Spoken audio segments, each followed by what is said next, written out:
देख लिया। Power supply के बाद मैं आपको दूसरा दिखा रहा हूँ, ये इसे बोला जाता है VGA। VGA video graphic adapter, right. ये मॉनिटर को, एक इसका कनेक्शन मॉनिटर को लगेगा, दूसरा मतलब ऐसे रहेगा, ऐसा ही एंड मॉनिटर को एक लगता है और एक एंड CPU को लगेगा। तो इसे आपको अटैच करने के लिए करना क्या है, सिंपल है, याद रखना है कि इसके अंदर छोटी छोटी नीडल्स है। इसे आपको ज़बरदस्ती नहीं करना है, उल्टा अगर आप लगाने जाओगे तो ये नीडल्स टेढ़ी हो जाती है और फिर टेढ़ी हो गई तो लगेगी नहीं कभी भी, फिर आपको ये पिन बदलनी पड़ेगी। वैसे भी ये पिन ज़्यादा महंगी नहीं है, 75 to 100 रुपीज़ में मिल जाती है, लेकिन इसे प्रॉपरली लगाओ, क्यों आप पैसा वेस्ट करो अपना, राइट। तो यहाँ पे मैं इसे दिखाऊँ आपको, तो इसे आप यहाँ पे देखिए, मैं आपको एकदम जूम करके यहाँ पे कैमरे में हम दिखा रहे हैं आपको, तो ये प्रॉपरली ऐसे लग रहा है। तो अगर आप इसे उल्टा लगाने जाओगे तो आपको ये लगेगा नहीं, लेकिन ज़्यादा ज़बरदस्ती करोगे तो भाई ये पिन टेढ़ी होने वाली उसके अंदर की, राइट। ये नहीं लग रहा है, अब मैं आपको बस एग्जांपल दिखा रहा हूँ, लेकिन ये प्रॉपर आप देखोगे कि कौन सी तरफ ये प्रॉपरली इजीली जा रहा है, और फिर ये लग गया। लगने के बाद ये स्क्रू आपको बस यहाँ से टाइट करने हैं, और इसे निकालते समय स्क्रू को पहले लूज़ करना है और फिर निकाल लेना है। तो निकालने की कोई डिफिकल्टी नहीं है, आप निकालते समय इसको लूज़ करोगे, खींच लोगे, दैट्स इट। अगर आपके घर में पहले से कंप्यूटर पड़ा है जिसमें पिन लगी है तो आप निकालना चाहते हो तो आप इसे खोल सकते हैं, ऐसा इजीली खोल सकते हैं, बहुत सिंपल है। तो चलिए, VGA पिन यानी कि मॉनिटर में जो डिस्प्ले जा रहा है, ये पिन यहाँ से डिस्प्ले फॉरवर्ड होगा, यहाँ पे CPU में लगने के बाद ये मॉनिटर में दूसरा एंड इसका कनेक्ट करेंगे। अब वो तो ईजी है, मॉनिटर में इधर कनेक्ट करना सीख गए मतलब मॉनिटर में भी कनेक्ट करना सीखोगे आप। यहाँ पे देखोगे ये है USB। अब सब किस्म की USB ऐसे ही रहती है, लाइक आपका pen drive USB pen drive भी ऐसा ही रहता है। आपके माउस का, कीबोर्ड का सारा USB का कनेक्शन ऐसा रहता है। जैसे मैंने ग्राफिक पैड भी दिखाया था आपको, तो ग्राफिक पैड में भी जो USB आता है, या प्रिंटर का भी जो USB आता है, ऐसे ही है। तो आजकल सभी USB डिवाइसेस है, यूनिवर्सल सीरियल बस, तो ये भी यहाँ पे आप लगा सकते हैं। यहाँ पे मैं आपको दिखाता हूँ, USB का कनेक्शन नीचे है। ये जो कनेक्शन है ना, ये HDMI है, okay, high definition media interface. HDMI का मतलब होता है high definition media interface. VGA का मैंने आपको फुल फॉर्म बताया था, वीडियो ग्राफिक एडेप्टर। यहाँ पे लिख के आ रहा है, इस कैबिनेट के ऊपर रहता है, कभी कभी कैबिनेट के ऊपर वो रहता नहीं है, और ज़रूरी नहीं कि आपके इसमें HDMI भी हो। अगर आपका मदरबोर्ड थोड़ा सा लेटेस्ट है तो HDMI भी मिलेगा आपको, ओके। और यहाँ पे इस केस में है, मेरे पे इस केस में HDMI, तो HDMI में यहाँ पे HDMI पिन लगेगी। फिलहाल ये USB है, ये HDMI नहीं है, तो इसे हम ऐसे लगाएंगे, ये उल्टा तो नहीं लगेगा। USB पेन ड्राइव लगाना तो आपको आता ही होगा, आजकल टेक्नोलॉजी का ज़माना है, सबके घर में नॉर्मली OTG के साथ मोबाइल में हम कनेक्ट करते हैं पेन ड्राइव वगैरह। ऐसे आप कीबोर्ड भी लगा दोगे, माउस भी लगा दोगे, मैंने लगा दिया यहाँ पे। और ये है आपका जो 3.5 mm जैक, जो कि आपको अगर साउंड सुनना है, स्पीकर मतलब आपको गाने सुनने हैं आपके सिस्टम के ऊपर, तो यहाँ पे इसे मिडल वाले, ये जो दिख रहा है ना ग्रीन वाले पिन में लगा देना है। याद रखो, याद रखना है इसे, ये मिडल वाले पिन में लगेगा जब आपको साउंड सुनना है। और अगर आपके पास ऐसा हेडफोन है जिसमें माइक की पिन अलग है, तो माइक की पिन आप यहाँ पे लगाओ, हेडफोन की पिन यहाँ पे लगाओ। याद रखो, ये माइक ये वाला रहेगा, ये हेडफोन के रहेगा, और एम्पलीफायर के लिए वगैरह एक्स्ट्रा दिया गया है, तो आप ऐसा लगा सकते हैं। लेकिन यहाँ पे आपको पिन लगाने, तभी आपको गाने सुनाई देंगे। अब आप यहाँ पे नीचे भी कुछ कनेक्शन दिखाई देंगे, तो आप बोलोगे यहाँ पे VGA है, यहाँ पे ये DVI दिखाई दे रहा है आपको। तो ये VGA क्यों है, क्योंकि VGA तो ऊपर भी है, यहाँ पे आप देख सकते हैं। तो यहाँ पे क्यों, ये ग्राफिक कार्ड लगाया गया है। अगर आपके सिस्टम को आप ग्राफिक कार्ड लगाते हो तो यहाँ पे आप VGA कनेक्ट करो, यहाँ पे नहीं करना है, नहीं तो आप यहाँ पे VGA कनेक्ट करोगे और डिस्प्ले नहीं आ रहा है, नहीं आ रहा है, नहीं आ रहा है, चेक करते बैठोगे। यहाँ पे ग्राफिक कार्ड लगाया तो आपको यहाँ पे VGA कनेक्ट करना है, क्योंकि आपका ग्राफिक आउटपुट है, राइट। तो इस केस में इस सिस्टम में मेरा ग्राफिक कार्ड लगा हुआ है, ये वाले सिस्टम में, तो इसके लिए यहाँ पे है। तो ये थोड़ा सा पुराना सिस्टम है, थोड़ा सा आपको धूल कचरा भी नज़र आ रहा होगा, but that is what, like connection कैसे करना है मैंने आपको बताया। यहाँ पे बेसिकली आपको ये समझना है कि बैक पैनल का जो कनेक्शन रहता है वो सिस्टम का कैसे करना है। ये बहुत ही आसान है और प्रॉपरली मैंने बता दिया है, आप इसे इस तरह से फॉलो करोगे, दैट्स इट। और इसके अलावा हमें यहाँ पे और एक कनेक्शन मिलता है, जैसे कि आप देख पाएंगे, ये है आपका RJ45 कनेक्टर, लैन केबल इसे हम बोलते हैं, जो कि हमारे घर में इंटरनेट केबल वाले हमें देते हैं, तो वो हम यहाँ पे लगा देंगे। यहाँ पे आपको दिखा देगा, अगर आपके सिस्टम में इंटरनेट चालू करना है तो आपको यहाँ पे ये नॉच है, यहाँ पे जब ये नॉच लगाते समय तो आपको प्रेस नहीं करना है, लेकिन निकालते समय इस नॉच को प्रेस करके निकालना है। पहले तो मैं आपको लगा के दिखाता हूँ, ये देखिए ये लग गया। अब यहाँ पे इस साइड में नॉच है इसका, तो मैं ऐसा प्रेस करूँगा निकालते समय, यहाँ पे मैंने प्रेस किया, प्रेस करने के बाद मैं इसे निकाल रहा हूँ, ये रहा, राइट। तो ये नॉच ऐसे लगाना है, ऐसे निकालना है, सिंपल है, राइट। तो ये RJ45 कनेक्टर अगर आप लगाते हो यहाँ पे, मतलब नेटवर्क लैन कार्ड में, तो लैन कार्ड में लगाने से आपके एक सिस्टम में इंटरनेट चालू होगा, लेकिन इंटरनेट का अगर आपने पैकेज लिया होगा केबल नेटवर्क वाले से, तो राइट। तो चलिए, हमने कंप्यूटर के एक्सटर्नल पार्ट्स यानी कीबोर्ड माउस को कनेक्ट करना तो जान लिया। ये तो बेसिकली बहुत आसानी कोई भी कर सकता है, लेकिन जो इंटरनल पार्ट्स रहते हैं वो थोड़ा सा डिफिकल्ट लगता होगा आपको, क्योंकि इंटरनल पार्ट्स में बहुत सारे अलग अलग कनेक्शंस रहते हैं और आपने कभी देखे नहीं रहते इन पार्ट्स को। तो मैं अभी आपको खोल के दिखाने वाला सिस्टम के अंदर कौन कौन से पार्ट्स होते हैं और कैसे उसे हम कनेक्ट करते हैं। तो प्रैक्टिकली हम देखेंगे हमारे सिस्टम को असेंबल कैसे करते हैं।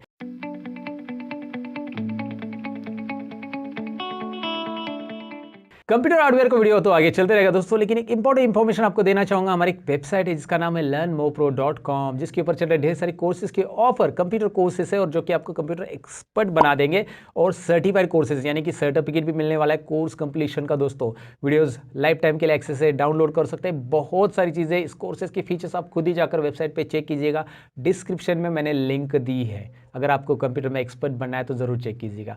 फिलहाल तो अपने हार्डवेयर के टॉपिक की तरफ बढ़ते हैं। तो यहाँ पे दोस्तों दिखाई दे रहा है ये मेरा कंप्यूटर है, मैं इसे खोल के दिखाऊंगा आपको। अभी पहले खोलने से लेकर सब कुछ चीज़ें मैं बताने वाला हूँ, क्योंकि आपको जब कंप्यूटर खोलना है तो यहाँ पे देखिए इस साइड में मदरबोर्ड है, नीचे के साइड में, तो मदरबोर्ड के ये साइड के स्क्रू नहीं खोलने हैं। बहुत लोग ये साइड के स्क्रू खोलते हैं फिर कंफ्यूज हो जाते हैं। तो मदरबोर्ड के साइड में जो आता है यहाँ पे ढक्कन, ये ढक्कन के स्क्रू नहीं खोलने। इसके अपोजिट साइड में जो यहाँ पे दिखाई दे रहा है इसके स्क्रू खोल के ये लॉक आपको ओपन करना है। चलिए मैं यहाँ पे मैंने एक ही स्क्रू लगाया, यहाँ पे जल्दी मैं खोल पाऊँ इसलिए 2 स्क्रू नहीं लगाए, लेकिन 2 स्क्रू रहेंगे आपके यहाँ पे और यहाँ पे खोल देना है। सिंपल है, स्क्रू खोलना तो सबको आता होगा भाई दोस्तों।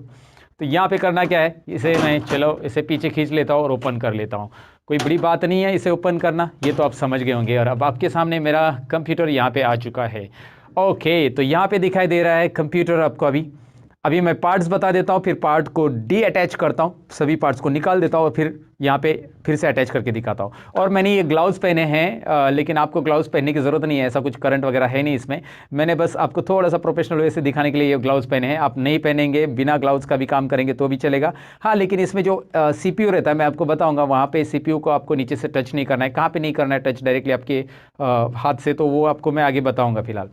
फिलहाल तो आप यहाँ पे देख सकते हैं अभी ये टोटल कंप्यूटर आपके सामने है। यहाँ पे हार्ड डिस्क है जो कि मैंने पार्ट 1 में बताया, सीरीज़ का जो पार्ट 1 मैंने अपलोड किया चैनल के ऊपर, जाकर देख सकते हैं आप। उसमें बताया ये हार्ड डिस्क है, ये मदरबोर्ड है, SMPS है और ये DVD यहाँ पे राइटर है।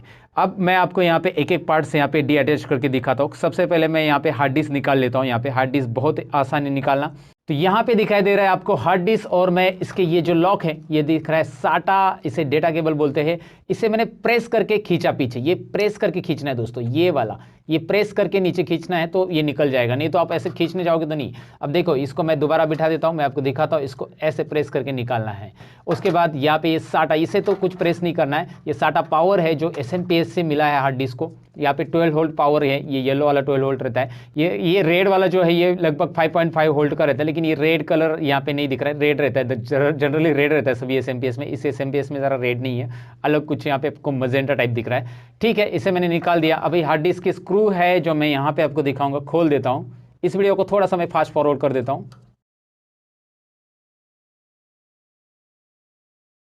अब ये मैंने हार्ड डिस्क यहाँ पे निकाल लिया, दिखाई दे रहा है आपको। जैसे कि मैंने पार्ट 1 में बताया था कि ये अलग अलग हार्ड डिस्क रहता है, यहाँ पे अलग अलग कैपेसिटी का हार्ड डिस्क है। ये मेरा ब्लू वाला हार्ड डिस्क है, WD, वेस्टर्न डिजिटल का है WD। पहले जो कंप्यूटर में मैंने दिखाया था वो मेरे पास सीगेट के हार्ड डिस्क थे 2। यहाँ पे 500 GB का ये हार्ड डिस्क है, ये SATA हार्ड डिस्क है, SATA। और अभी देखेंगे तो लेटेस्ट में SSD, ऐसे 2 टाइप आते हैं हार्ड डिस्क के, और उसका डिफरेंस मैंने ऑलरेडी वीडियो बना दिया उसके ऊपर, SATA हार्ड डिस्क और SSD हार्ड डिस्क में कौन सा बेहतर है। अगर आप जानना चाहते हो तो उसके लिए वीडियो चैनल पे है, डिस्क्रिप्शन में लिंक आपके लिए दूंगा। ये हार्ड डिस्क जो है यहाँ पे इसका कैपेसिटी तो मैंने आपको बता दिया। अब इसकी वारंटी चेक करनी तो यहाँ पे पार्ट नंबर वगैरह रहता है, आप गूगल पे चेक करना है वेस्टर्न डिजिटल, और उसके ऊपर जाकर ये पार्ट नंबर वगैरह डाल के इसकी वारंटी आप चेक कर सकते हैं। फिलहाल ये हार्ड डिस्क मैं साइड में रख देता हूँ और आगे मैं बताता हूँ आपको। यहाँ पे DVD राइटर है, सो DVD राइटर के भी कनेक्शन सेम निकालने आपको। इसको भी वैसे ही लॉक है, प्रेस करके मैंने निकाल लिया। इसको भी SATA वाला डेटा पावर है, मतलब पावर केबल है। SATA डेटा और SATA पावर ये दोनों भी निकाल दिए। अब यहाँ पे ये DVD राइटर को खोलने की ज़रूरत नहीं, वैसे भी यहाँ पे हम इसे रहने देते हैं ऐसे ही, क्योंकि ये DVD राइटर में वैसे भी कुछ नहीं रहता है। आपको मैं बस केबल निकाल के दिखा रहा हूँ और केबल कैसे लगाना है वो आपको बता देता हूँ। वैसे ये स्क्रू खोलेंगे तो उससे भी हार्ड डिस्क की तरह आप निकाल सकते हैं, लेकिन उसमें ज़्यादा कुछ एक्सप्लेनेशन नहीं है देखने के लिए। लेकिन जो एक्सप्लेनेशन देखना है या जिसको ज़्यादा जानना है वो है हमारा मदरबोर्ड। जितने भी स्क्रू निकालोगे आप एक साइड में रखा करो दोस्तों, क्योंकि बाद में हमें फिर से इसे अटैच करना है, नहीं तो स्क्रू गिर जाएंगे तो फिर आपको फिर वो डिवाइसेस अटैच करने नहीं मिलेंगे। ज़्यादातर स्क्रू गुम हो जाते हैं। जब मैं हार्डवेयर मेरे स्टूडेंट्स को पढ़ाता हूँ तो वो लोग स्क्रू गुम कर देते रहते हैं, तो मैं उनको पहले बता देता हूँ कि भाई स्क्रू निकाल रहे तो उसको साइड में रखा करो, ताकि कहाँ से कौन से स्क्रू निकाले उसको वापस लगाने तो है ना हमें, तो इसीलिए आप उसे साइड में रखा करो। यहाँ पे है SMPS, यहाँ पे हमारा मदरबोर्ड है, और मैं चाहूँगा कि यहाँ पे मदरबोर्ड के सभी कनेक्शन डी अटैच करो और आपको फिर से अटैच करके दिखाऊं। इस वीडियो में बने रहिएगा, एंड तक आपको मदरबोर्ड या फिर SMPS की सारी बातें यहाँ पे पता चलने वाली हैं। तो करूँगा क्या, अभी सबसे पहले मैं आपको दिखा देता हूँ। अभी ये जो मदरबोर्ड है इसके जो साटा केबल कनेक्टेड है वो मैं निकाल रहा हूँ यहाँ पे। तो वो मैंने कैसे निकाला दिखाता हूँ आपको मैं। यहाँ पे दिखाई दे रहा है दोनों साटा जो अभी मैंने लगाए थे हार्ड डिस्क और डीवीडी राइटर के लिए, दोनों साटा मैं यहाँ पे प्रेस करूँगा। उसके भी लॉक वैसे ही है, प्रेस करूँगा, यहाँ पे लॉक है, प्रेस करूँगा और ऊपर खींचूंगा तो ये निकल जाएंगे। और ये साटा केबल आप कौन सी भी किस पे भी लगाया तो भी चलेगा, मतलब ये हार्ड डिस्क की है या ये डीवीडी राइटर की है ऐसा कुछ नहीं देखना है। ये आप डीवीडी राइटर के लिए लगा सकते हैं या हार्ड डिस्क के लिए भी लगा सकते हैं, ये दोनों सिमिलर रहती है केबल। और इसका ये कनेक्शन इधर लगाया, ये कनेक्शन उधर लगाया तो भी चलेगा क्योंकि दोनों साइड पे सिमिलर कनेक्शन रहता है। बस ये अलग अलग तरीके के लॉक है। अगर आपको हार्ड डिस्क के लिए ऐसा लगाना है तो ये है ना, इस तरह से आप लगा सकते हो, या ये मदरबोर्ड पे भी फिट होता है। लेकिन यहाँ पे ध्यान रहे कि मदरबोर्ड के ऊपर यहाँ पे आपके पास साटा कनेक्शन मल्टीपल अवेलेबल है, तो ज़्यादा हार्ड डिस्क भी आप कनेक्ट कर सकते हैं। देखिए मेरे पास 1 2 3 4 ये 4 साटा पोर्ट है। यहाँ पे 4 साटा केबल में ऐसे लगा सकता हूँ और 4 हार्ड डिस्क भी मैं कनेक्ट कर सकता हूँ। ये सिंपल है, याद रखना है, बहुत सिंपल है ये साटा केबल कनेक्ट करना। चलिए साटा केबल को साइड में रख देते हैं, इसको भी निकाल देते हैं। ये यहाँ पे पैक किया हुआ है, इसे हम खोल देते हैं फिलहाल। चलिए ये केबल भी मैंने यहाँ पे साइड में रख दिया दोस्तों। अब आपको यहाँ पे दिखाई दे रहा है नेक्स्ट जो मुझे निकालना है वो है ये एसएमपीएस का बड़ा पावर। ये जो ज़्यादा वायरिंग जो दिख रहा है ना, ये एसएमपीएस से आए हुए पावर से जो मदरबोर्ड को यहाँ पे दिए जा रहे हैं, डीसी पावर इसे बोलते हैं हम लोग। इसे एटीएक्स पावर कनेक्टर, ये कनेक्टर है हमारा, और ये 12 वोल्ट पावर कनेक्टर, यहाँ पे 2 कनेक्टर है। तो मैं क्या करता हूँ, इस एटीएक्स पावर कनेक्टर को निकालता हूँ। मैं अभी इसे निकालने के बाद ही आपको दिखाता हूँ कि इसके मैंने निकाला कैसे, क्योंकि यहाँ पे आपको पता चल जाएगा मैंने क्या किया इसको निकालने के लिए। यहाँ पे ये जो लॉक है ना, ये मैंने प्रेस कर दिया। प्रेस करने के बाद ये ओपन हो जाता है, ये थ्रेड ऐसा ओपन हो जाता है, और ओपन होने के बाद ये अनलॉक हो जाता है और डायरेक्टली आपको ऊपर खींचना है। बिठाते समय आपको बस यहाँ पे रख देना है इसके ऊपर और ऐसा प्रेस कर देना है तो ये बैठ जाएगा। निकालने के लिए बस आपको ऐसे ये पकड़ के ये प्रेस करके खींचना है। ये है ATX पावर कनेक्टर। लगभग इसमें 24 पिन्स आपको मिलेगी। और इसमें एक बात याद रखना है, ये ज़रा बता देता हूँ मैं, ये ऐसा निकल भी जा सकता है क्योंकि यहाँ हर एक एसएमपीएस को ऐसा कस्टमाइजेशन किया रहता है। क्यों कि पुराने मदरबोर्ड में ये 20 पिन्स ही, ये 20 पिन्स है, टोटल 20 पिन्स का ही पावर लगता था। लेकिन अभी जो नए मदरबोर्ड है, जितने भी मदरबोर्ड है, उनको 24 पिन का पावर चाहिए रहता है। तो ये जो है इस तरह से इसे है ना यहाँ पे खांचे में डाल दिया जाता है और ये 24 पिन का इस मदरबोर्ड को लग रहा है। लेकिन अगर आपके पास ये एसएमपीएस आप पुराने मदरबोर्ड को यूज़ कर रहे हो तो ये 24 पिन का तो यूज़ ही नहीं है, तो इसे हटा दो और इतना ही लगा दो। इसके लिए तो ये बना है दोस्तों। तो ये सिंपल है, अगर ये निकल गया तो कोई डरने की बात नहीं। बहुत सारे लोग अरे ये कैसे निकल गया, फिर इसे कैसे लगाया, तो यहाँ पे इस खांचे में ऐसा लगा दो, बस काम खत्म। और फिर आप इसे लगा सकते हैं, इसको निकाल सकते हैं। कैसे लगाना है कैसे निकालना है मैंने बता दिया। ये है ATX पावर कनेक्टर, इसे रख देते हैं साइड में। और ये 12 वोल्ट पावर कनेक्टर भी निकाल देते हैं, इसे भी मैंने प्रेस किया ये और निकाल लिया।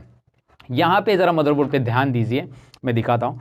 ये है आपका 24 पिन ATX पावर कनेक्टर, उसी के बाजू में ये 12 वोल्ट पावर कनेक्टर है। मेरे मदरबोर्ड में, मेरे केस में ऐसा है, लेकिन आपके मदरबोर्ड में ऐसा हो ऐसा नहीं हो सकता है, क्योंकि सबके मदरबोर्ड में यहाँ पे अलग अलग कनेक्शंस अवेलेबल रहते हैं। ये जो 12 वोल्ट पावर कनेक्टर है वो कभी इधर रह सकता है फैन के इस साइड में, या फिर ये ATX पावर कनेक्टर रैम के इस साइड में रह सकता है, ये मदरबोर्ड के इस साइड में भी रहता है। मैंने जो आपको एक मदरबोर्ड का वीडियो बताया था, मेरे डिस्क्रिप्शन में उसकी लिंक मैं दे दूंगा इस वीडियो के, उसमें मैंने बताया था कि ATX पावर कनेक्टर कहाँ पे रहता है, रैम कहाँ पे है, कैसे है, सारी चीज़ें उसमें बताई। मदरबोर्ड की पूरी इंफॉर्मेशन एक बार मैंने बताई है, वो ज़रा देख लेना आप। फिलहाल तो हम असेंबलिंग सीख रहे हैं। अब मैंने यहाँ पे लगभग सारे पार्ट निकाले, बस कुछ और बाकी है, जो कि फ़ैन का कनेक्टर बाकी है। इसे बस खींचना है ऐसे, ये इसने फैन के नीडल से इसे खींचना है, निकाल लेना है। ये यहाँ पे ही है, लेकिन कुछ केसेस में वो यहाँ पे रहता है, इस साइड में, रैम के इस साइड में रहता है। और यहाँ पे रैम है, रैम को तो हम बाद में निकालेंगे। और यहाँ पे ये इंपॉर्टेंट है, इसे निकालते समय ध्यान रखना है, क्योंकि जब आप इसे दोबारा लगाओगे तो ये वैसे ऑर्डर में लगना चाहिए, क्योंकि बाकी सब कनेक्टर्स उल्टे नहीं लग सकते। ये देखिए, ये जो कनेक्टर है, ये लॉक, मैं अगर उल्टे लगाने जाऊँगा ना इधर, तो उल्टा नहीं लग सकता, ये लगेगा ही नहीं, क्योंकि ये वैसे डिज़ाइन किया गया है। और ये ऐसा ही यहाँ पे इंसर्ट होगा, इस तरह से, जिस तरह लॉक है। लेकिन क्या होता है कि मैं आपको बताऊँ सिंपली कि यहाँ पे ये जो कनेक्टर्स है, इसको फ्रंट पैनल कनेक्टर बोलते हैं। और फ्रंट पैनल कनेक्टर को आप एक बार निकाले तो ये उल्टे भी लग सकते हैं, लेकिन आपको उल्टे नहीं लगाने, जैसे है वैसे लगाने हैं। वो मैं आपको बताऊंगा कैसे लगाने, एकदम डिटेल में बताऊंगा। निकाल रहे हैं हम लोग पहला कनेक्टर इसमें से, जो कि ग्रीन और ब्लैक वायर का दिख रहा है यहाँ पे। और यहाँ पे मैं इसे निकाल के आपको इसका नाम दिखा रहा हूँ। इसका नाम है पावर SW, यानी कि हमारे आगे जो बटन, मतलब यानी कि हमारे CPU के आगे फ्रंट पैनल में जो बटन रहता है, पावर बटन, यहाँ पे दिखाता हूँ मैं आपको। यहाँ पे CPU में जो पावर बटन दिखाई दे रहा है आपको, ये पावर बटन का ये पावर SW पिन है जो आपको यहाँ पे दिख रहा है अभी, ये power SW pin, power button का, यानी कि ये पिन पावर SW यानी पावर स्विच, पावर बटन भी नाम रहता है, कभी कभी पावर SW भी रहता है। इस पिन को लगाने की वजह से हमारा कंप्यूटर यहाँ पे इस बटन से चालू हो रहा है, जो आगे बटन दिया है फ्रंट पैनल में, उस बटन से चालू हो रहा है। तो पावर SW सिंपल है, याद रखो इसे पावर SW के बारे में। पावर SW के बाद मैंने कहाँ से निकाली ये पिन, आपको मैं अब एकदम जूम करके यहाँ पे बता देता हूँ कि यहाँ पे आप देख सकते हैं कि मैंने ये पहले 2 पिन में से निकाली है। मैं स्क्रू ड्राइवर के साथ दिखाता हूँ, यहाँ पे देख सकते हैं आप, यहाँ पे ये 2 पिन मैंने निकाल ली है। तो यहाँ पे मैं आपको दिखाता हूँ कौन सी 2 पिन है जो मैंने अभी निकाली पावर SW की। ये पावर SW की पिन यहाँ से मैंने निकाली, पहले 2 पिन है। इसका स्ट्रक्चर यहाँ पे मैं आपको समझाऊंगा, स्क्रीन के ऊपर मैं आपको अलग से दिखाऊंगा कि ये पावर SW कहाँ पे लगता है, क्या लगता है, उसकी एक इमेज मैं आपको गूगल से निकाल के यहाँ पे दिखा दूंगा। लेकिन यहाँ पे आपको ये समझना है कि ये पावर SW है और पावर SW कैसे निकालना है। दूसरा मैं 2 पिन निकाल रहा हूँ, यहाँ पे दोनों पिन मैंने निकाली और 1-2 पिन एक्स्ट्रा भी निकल गई मेरे से, तो मैं वो भी बताऊंगा क्या है। लेकिन ये दोनों पिन पहले जो दिख रहा है ये देखते हैं, ये रेड और वाइट जो निकाला मैंने HDD LED है, दोनों का नाम देख सकते हैं आप, HDD LED, hard disk LED नाम है इसका, HDD LED। मैं सीधा करके दिखाता हूँ कैमरे में, ज़रा सीधा करके मैं दिखाता हूँ यहाँ पे पावर LED, राइट। तो दूसरी जो 2 पिन मैंने निकाली है उसका नाम है यहाँ पे पावर LED दोस्तों, पावर LED, जो कि आपको यहाँ पे दिख रहा है power LED plus minus, right. Power LED कैसे निकाला मैंने यहाँ पे आपको दिखाया। उसके बाद और 2 पिन यहाँ पे निकल गई पहले से, इसका नाम है reset SW, reset switch, reset SW। ये रीसेट बटन के लिए यूज़ किया जाता है, जो कि हमारा रिस्टार्ट करते हैं ना हमारे कंप्यूटर, तो रिस्टार्ट बटन जो फ्रंट पैनल में आगे की तरफ, उसके लिए ये रीसेट SW है। और लास्ट पिन जो है वो है HDD LED, जो मुझे ऑलरेडी पता है, तो मैं इसे निकाल देता हूँ और आपको दिखाता हूँ HDD LED। सो ऐसे 4 पिन रहती है, देखिए power SW, then power LED, then उसके बाद रीसेट SW और उसके बाद HDD LED। ये चारों पिन फ्रंट पैनल में लगती है और ये फ्रंट पैनल इस तरह से यहाँ पे कलर में दिया है। लेकिन मेरे केस में, मेरे मदरबोर्ड में इस तरह से कलर में है, जरूरी नहीं कि आपके मदरबोर्ड में भी ऐसा फ्रंट पैनल कलर में हो, तो आपको उसे आइडेंटिफाई करना है प्रॉपरली। या यहाँ पे आप नोटिस करोगे मदरबोर्ड के ऊपर, तो यहाँ पे फ्रंट पैनल एफ पैनल करके नाम दिया रहता है, एफ पैनल। हर एक मदरबोर्ड में यहाँ पे एफ पैनल नाम है, हर एक मदरबोर्ड में अगर आप देखोगे तो यहाँ पे एफ पैनल करके नाम रहता है, एफ पैनल। आपको ध्यान से देखना है, यहाँ पे एफ पैनल है, मतलब उस फ्रंट पैनल की इधर लिखा रहता है। अब मैं स्विच लगा, मतलब यहाँ पे पिन वापस लगा देता हूँ ताकि आपको पता चले कि कैसे लगाना है इसको, क्योंकि हमने अटैच करना, हमने डीअटैच करना तो जान लिया, लेकिन अटैच करना भी जानना बहुत ज़रूरी है, इसलिए तुरंत मैं बता देता हूँ। यहाँ पे सबसे पहले मैं लगा देता हूँ HDD LED जो हमने निकाला था, HDD LED यहाँ पे दिख रहा है और ये मैं यहाँ पे लगा रहा हूँ। अब मैंने इसे ऐसा लगाया HDD LED, तो मैंने यहाँ पे देखिए वाइट जो वायर है वो अंदर की तरफ रखी है। ज़्यादातर आप वाइट वायर अंदर की तरफ रखिए, जो वाइट वायर रहेगी आपके इसमें HDD LED केस में, क्योंकि आप देखोगे तो वैसे HDD LED में यहाँ पे आपको प्लस माइनस दिखाई दे रहा है और उसके हिसाब से वाइट या अंदर होना चाहिए प्लस माइनस में, राइट। तो उसके बाद यहाँ पे मैं आपको दिखाऊं कि मैं रीसेट लगाना चाहता हूँ, तो रीसेट SW ये भी मेरा कैसा रहेगा मैं आपको दिखा देता हूँ। रीसेट SW में भी वाइट अंदर रहेगा और मैं इस तरह से लगा देता हूँ। लेकिन ये पिन जो है रीसेट SW आपने उल्टा भी लगा दिया ना तो कोई इशू नहीं होता है, मैंने खुद नोटिस किया है। आपने ऐसा उल्टा भी लगा दिया तो भी चलेगा, ऐसा लगा दिया वाइट अंदर रहेगा तो भी चलेगा, या ब्लैक अंदर रहेगा तो भी। रीसेट के बारे में कोई प्रॉब्लम नहीं है, लेकिन HDD में प्लस माइनस लिखा रहता है HDD LED में, तो आप वैसे लगाओ जैसे मैंने बताया है। उसके बाद यहाँ पे आ रहा है ये एक प्लस माइनस ही है, इसमें भी आपको वाइट केबल अंदर रखना है और इसे लगा देना है, यानी कि HDD LED जो है HDD LED प्लस माइनस इस तरह से, तो वाइट केबल अंदर की तरफ रहेगी इसमें भी और रेड केबल बाहर की तरफ। तो मैं इसे अटैच करके डायरेक्टली आपको दिखा देता हूँ। मैं इसे प्रॉपरली पकड़ता हूँ और दोनों को एक साथ लगा देता हूँ। कभी कभी ये दोनों अलग अलग होते हैं, कभी कभी ये जॉइंट भी होते हैं, तो आपको लगाने में कोई प्रॉब्लम नहीं आती। अलग अलग होंगे तो यहाँ पे थोड़ा सा एक साथ पकड़ने में इनको प्रॉब्लम हो जाता है।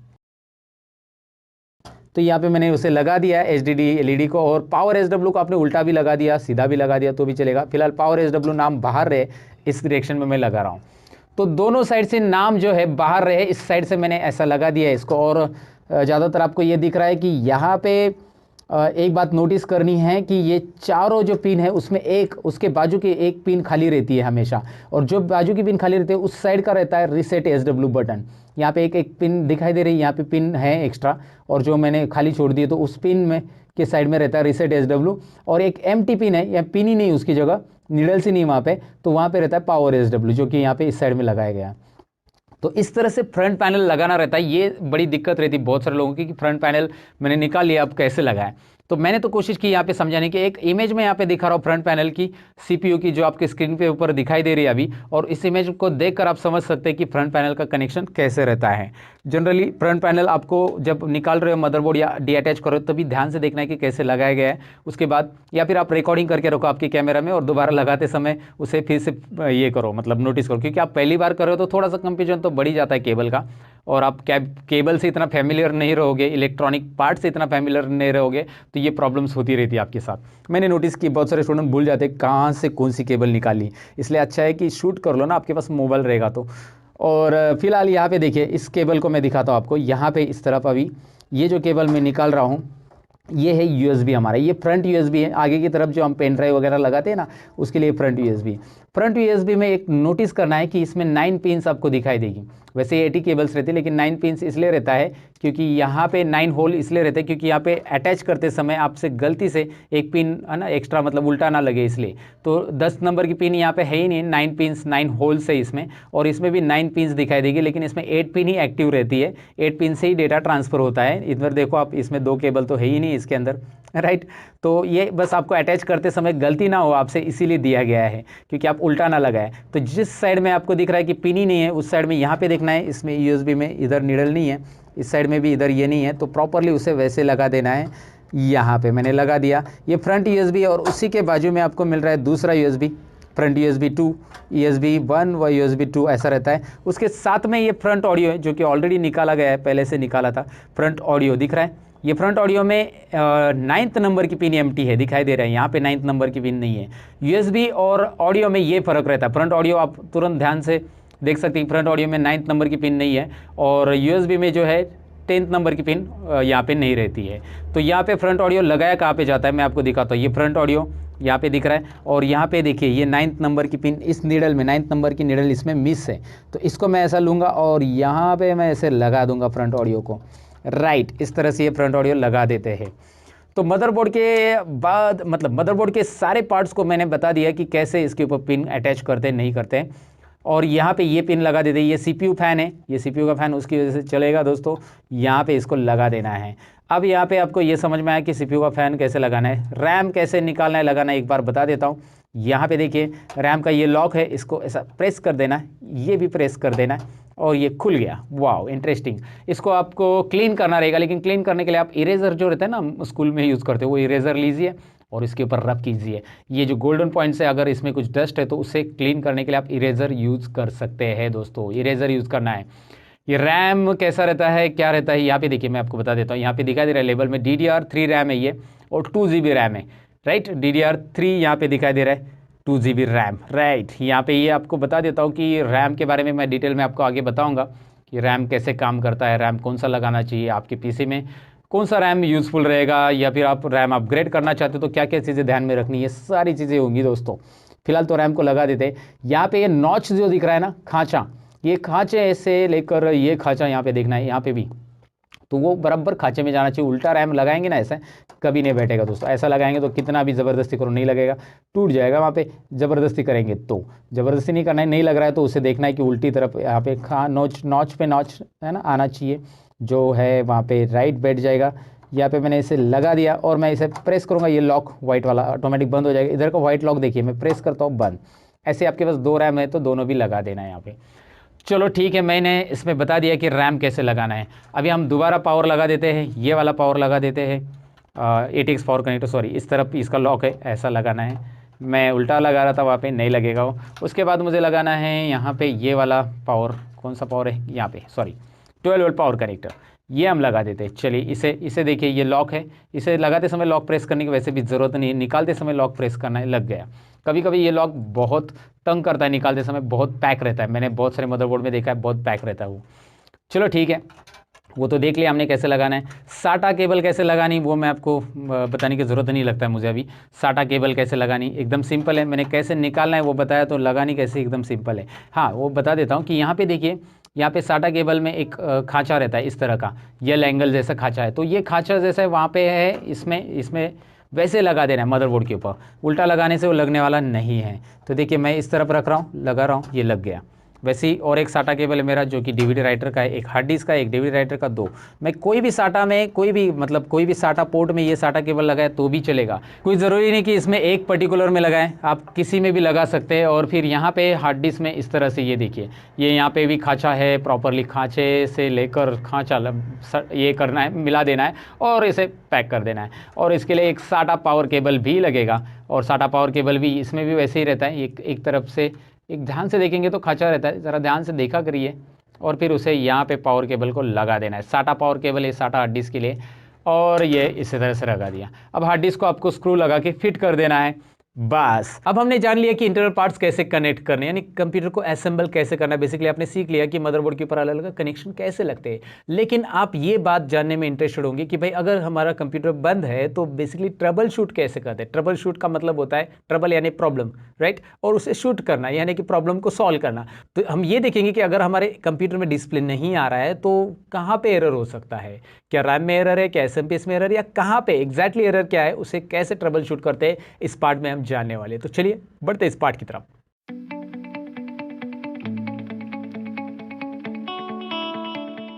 यहाँ पे आपको दिखाई दे रहा है सीपीयू। आपको मेरा पावर सप्लाई चल रहा है, लेकिन आपके लिए एक डेमो सीपीयू मैंने यहाँ पे लिया है। अब मैं इसे ओपन करके मैंने रखा है। आपको पता है कि इसे ओपन कैसे करना है, क्योंकि मैंने हार्डवेयर के पार्ट में इसे बताया है। बहुत सारे ट्यूटोरियल मेरे चैनल पे ऑलरेडी अपलोड किए हैं मैंने, उसके अंदर मैंने बताया। तो मैंने इसको खोल दिया अभी। अब आपको दिखाई देगा कि इस पर मैं काम कैसे करूँगा, मैं कैसे ऐसे पेज चेक करता हूँ, मैं आपको दिखाता हूँ। तो अभी आप इस सीपीयू के अंदर देख सकते हैं मेरा यहाँ पे पावर सप्लाई लगा हुआ है, और पावर सप्लाई से जो केबल आउटपुट आ रही है डीसी पावर्स, ये मदरबोर्ड पे यहाँ पे लगी हुई है। इसमें ये वाला कनेक्टर आपको निकालना है, इसे ATX पावर कनेक्टर बोलते हैं। मैं इसे निकालता हूँ। निकालते समय यहाँ पे एक नॉच रहता है, यहाँ पे ध्यान दीजिए, यहाँ पे नॉच रहता है, इसे आपको प्रेस करना है और आपको इसे खींचना है। देखिए ये वाला नॉच आपको प्रेस करना है और प्रेस करके ऊपर खींचना है, ये निकल जाएगा। बहुत सिंपल रहता है। ये 24 पिन पावर कनेक्टर होता है, जो कि SMPS से आपके मदरबोर्ड में लगा हुआ रहता है, मदरबोर्ड में पावर देने के लिए। अभी आपको SMPS चेक करना है, तो आपको करना क्या है, ये जो ATX पावर कनेक्टर है इसमें नोटिस करना है आपको। मैं ध्यान से आपको दिखाता हूँ। यहाँ पे कुछ केबल्स है जिसमें आपको 4 नंबर की केबल ग्रीन दिख रही है। 4 नंबर की केबल अगर आप ध्यान से देखोगे तो ग्रीन है, और 3 नंबर की ब्लैक है, 5 नंबर की ब्लैक है। तो आपको यहाँ पे ग्रीन और ब्लैक, कोई भी ब्लैक चलेगी, 3 4 चलेगी या 4 5 चलेगी, लेकिन ग्रीन लेना ही है। ग्रीन और ब्लैक वायर को शॉर्ट करना है। और इस शॉर्ट करने के लिए आपको क्या करना है, उसके लिए आपको इस तरह का एक जंपर की जरूरत है। एक वायर, कोई भी केबल आप ले सकते हैं जो कि इन दोनों को शॉर्ट कर सके। अब मैंने एक केबल ली है, आप कोई भी केबल ले सकते हैं इसे शॉर्ट करने के लिए। सिंपल है। मैं अभी करूंगा क्या, 3 और 4 में, यहाँ पे आपको 3 और 4 के जो होल्स दिखाई दे रहे हैं, 1 2 3 एंड 4, या फिर 4 और 5 में भी डाल सकते हैं आप, क्योंकि ब्लैक और ग्रीन शॉर्ट होना चाहिए। तो ग्रीन तो एक होना ही चाहिए, ग्रीन 4 नंबर रहता है। तो मैंने 3 और 4 में इसे इंसर्ट किया है। मैं आपको दिखाता हूँ, ये देखिए।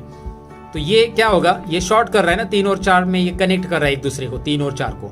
तो यहाँ पे मैंने इसे ऐसा लगा दिया। अब ये लगाने के बाद आपको क्या करना है, ये देखिए, ये तो प्रॉपरली आपको समझा होगा। याद रखिए ग्रीन और ब्लैक, कोई और नहीं करना है, नहीं तो पूरा SMPS गयो। ओके, तो ऐसा बिल्कुल मत कीजिए। मैंने जो बताया ग्रीन और ब्लैक, ये हर एक SMPS में स्टैंडर्ड कलर रहते हैं, और यही आपको शॉर्ट करने, कोई भी कंप्यूटर रहने दो उसके SMPS में आपको यही मिलने वाला है। कोई भी ब्रांड का SMPS रहने दो, सर्कल ब्रांड का SMPS हो, आईबॉल ब्रांड का SMPS हो, या कोई भी ब्रांड का, तो आपको यहाँ पे ये वाली केबल इस तरह से लगानी है। और यहाँ पे एक बात और बताना चाहूंगा, अगर आपका पुराना कंप्यूटर है तो उसमें शायद ऐसी छोटी सी पिन रहेगी, ये 10 पिन्स आपको दिखाई दे रही है, मतलब ये 20 पिन्स आपको यहाँ पे दिखाई दे रही है, ये शायद रहेगी 20 पिन्स वाला ATX पावर कनेक्टर होने के चांसेस है। ये 24 पिन, ये नए वाले कंप्यूटर्स में सब में 24 पिन से मिलता है, क्योंकि अभी मदरबोर्ड को ज़्यादा पावर्स की रिक्वायर्ड होती है, तो ये ऐसा लगा हुआ रहता है 24 पिन्स वाला। सो इसके बारे में हम डिटेल में जानेंगे, 24 पिन्स कब आया, कैसे आया, और पावर सप्लाई के बारे में और भी वीडियोज़ में बनाऊंगा। फिलहाल हम देख रहे हैं कि पावर सप्लाई चेक कैसे कर रहे हैं। तो इसे ऐसा लगा दीजिए, और जरूरी नहीं है कि आप इसे ग्लव्स पहन के करें, बिना ग्लव्स का भी आप कर सकते हैं। डीसी पावर है, डोंट वरी अबाउट इट। बस याद रखें कि ये 3 और 4 ही रहने चाहिए, या 4 और 5 रहने चाहिए। 4 यानी कि ग्रीन वायर, यहाँ पे ग्रीन देखना है, याद रखिए। इस साइड में ग्रीन नहीं है 4 नंबर पे, इस साइड में ग्रीन है, जो कि आप यहाँ पे देख सकते हैं। Now what is next thing, अभी आपको क्या करना है, आपके कंप्यूटर में सिंपली पावर लगा देना है। अब मैं यहाँ पे पावर केबल लगा रहा हूँ और पावर केबल मैंने यहाँ पे लगा दिया है, एसी जहाँ पे लगाते हैं पावर सप्लाई में, वहाँ पे पावर केबल लगाने के बाद मैं सिंपली बटन स्टार्ट कर रहा हूँ। पावर बटन मैंने स्टार्ट कर दिया है। अब आप देख सकते हैं मेरे एसएमपीएस का फैन जो है वो यहाँ पे घूम रहा है और मैं आपको दिखाऊं ये फैन इसकी वजह से घूम रहा है क्योंकि यहाँ पे हमने इसे शॉर्ट किया है। अगर मैं इस जंपर को हटा देता हूँ, यहाँ पे मैं इसे हटा देता हूँ, now you can check it out, ये बंद हो जाएगा, राइट। और मैं दोबारा लगा दूंगा तो ये स्टार्ट हो जाएगा। तो ये शॉर्ट करने के लिए स्पेशली दिया गया है कि एसएमपीएस आप स्टार्ट है कि नहीं, यहाँ से आप देख सकते हैं ग्रीन और ब्लैक में आपने इसे लगा दिया तो ये दोबारा स्टार्ट हो जाएगा। तो इस तरीके से आप अपना एसएमपीएस चेक कर सकते हैं। बहुत ही सिंपल तरीका है दोस्तों। घर बैठे बैठे आप एक सिंपल केबल से, सिंपल ये जंपर केबल मैंने तैयार की है, कोई भी वायर आप ले सकते हैं जो कि इस होल में चली जाए, ग्रीन और ब्लैक होल में। तो आप इसे लगाकर अपना एसएमपीएस वर्क कर रहा है कि नहीं कर रहा है ये देख सकते हैं। पावर केबल कैसे चेक करना है वो मैंने आपको बताया, एसएमपीएस कैसे चेक करना है वो मैंने बताया। अगर फैन नहीं घूम रहा है आपका तो इसका मतलब एसएमपीएस बंद है, और एसएमपीएस बंद है यानी कि आपको रिप्लेस करने की जरूरत है। और एसएमपीएस कैसे रिप्लेस करते हैं आपके कंप्यूटर के अंदर, इसके लिए मैं अलग से एक वीडियो जरूर बनाऊंगा आपके लिए। कमेंट सेक्शन में मुझे लिख देना कि अगर आप इंटरेस्टेड है जानने के लिए कि हम नया एसएमपीएस अपने कंप्यूटर में कैसे लगाते हैं।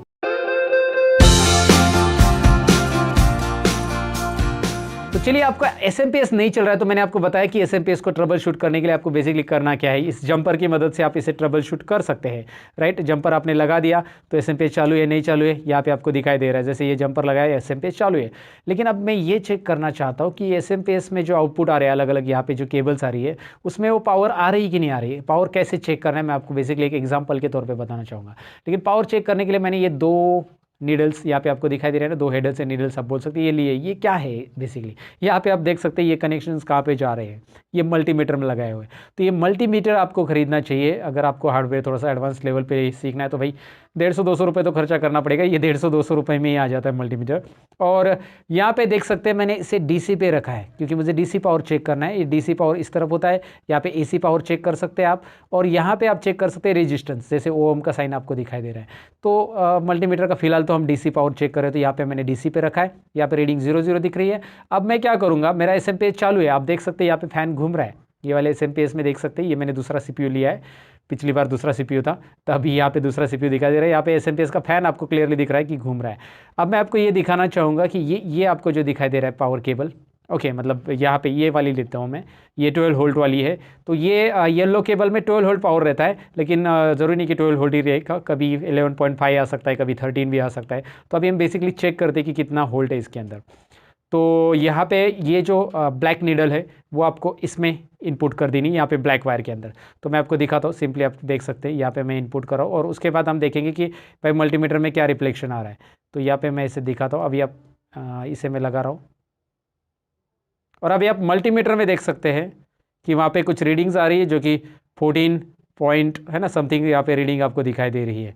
सो ये यहाँ पे रीडिंग्स आ रही है 14 वोल्ट यहाँ पे आपको दिखा रहा है। इसके अंदर 14 वोल्ट पावर्ड है।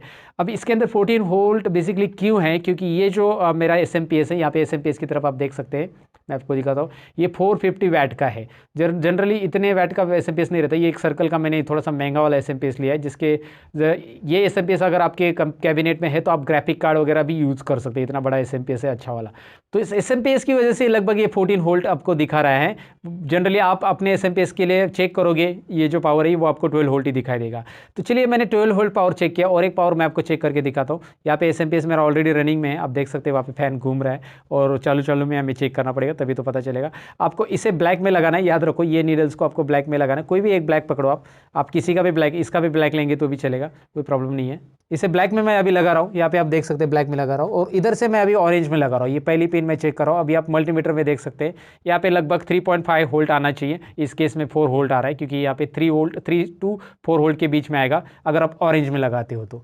ऑरेंज के बाद मैं रेड में चेक करके दिखाता हूँ आपको। रेड में लगा के मैं आपको दिखा रहा हूँ अभी रेड कनेक्शंस यहाँ पे आप देख सकते हैं, ये 4 नंबर का। तो वहाँ पे आप देख सकते हैं रेड में कितना आ रहा है, मल्टीमीटर पे चेक कीजिए 6.15 वोल्ट दिख रहा है। लगभग ये 5 वोल्ट रहता है अगर आप स्टैंडर्ड एसएमपीएस में देखोगे, या फिर आप गूगल पे भी चेक करोगे तो ये रेड का जो पावर है आपको 5 वोल्ट दिखाई देगा एसएमपीएस का।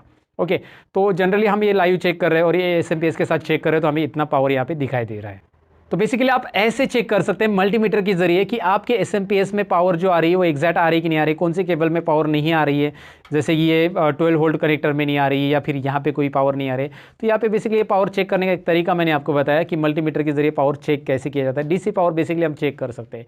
तो भाई अभी आपने देखा कि एसएमपीएस का ट्रबल शूटिंग कैसे करना है, लेकिन बेसिकली एसएमपीएस में ट्रबल शूटिंग तब करना रहता है जब आपको पावर नहीं आ रहा है। लेकिन अभी अब पावर आ रहा है लेकिन कंप्यूटर में से आवाज़ आ रही है, जैसे कि बीप साउंड आ रहा है, 3 बार बीप साउंड आ रहा है, बीप बीप बीप, मैं आवाज़ निकाल रहा हूँ। ओके, तो ऐसा साउंड आ रहा है, फिर डिस्प्ले कुछ भी नहीं आ रहा है। ऐसा अगर आपका इशू है तो आपको ट्रबल शूटिंग में क्या देखना है, आपको रैम की तरफ जाना है और रैम को क्लीन करना है।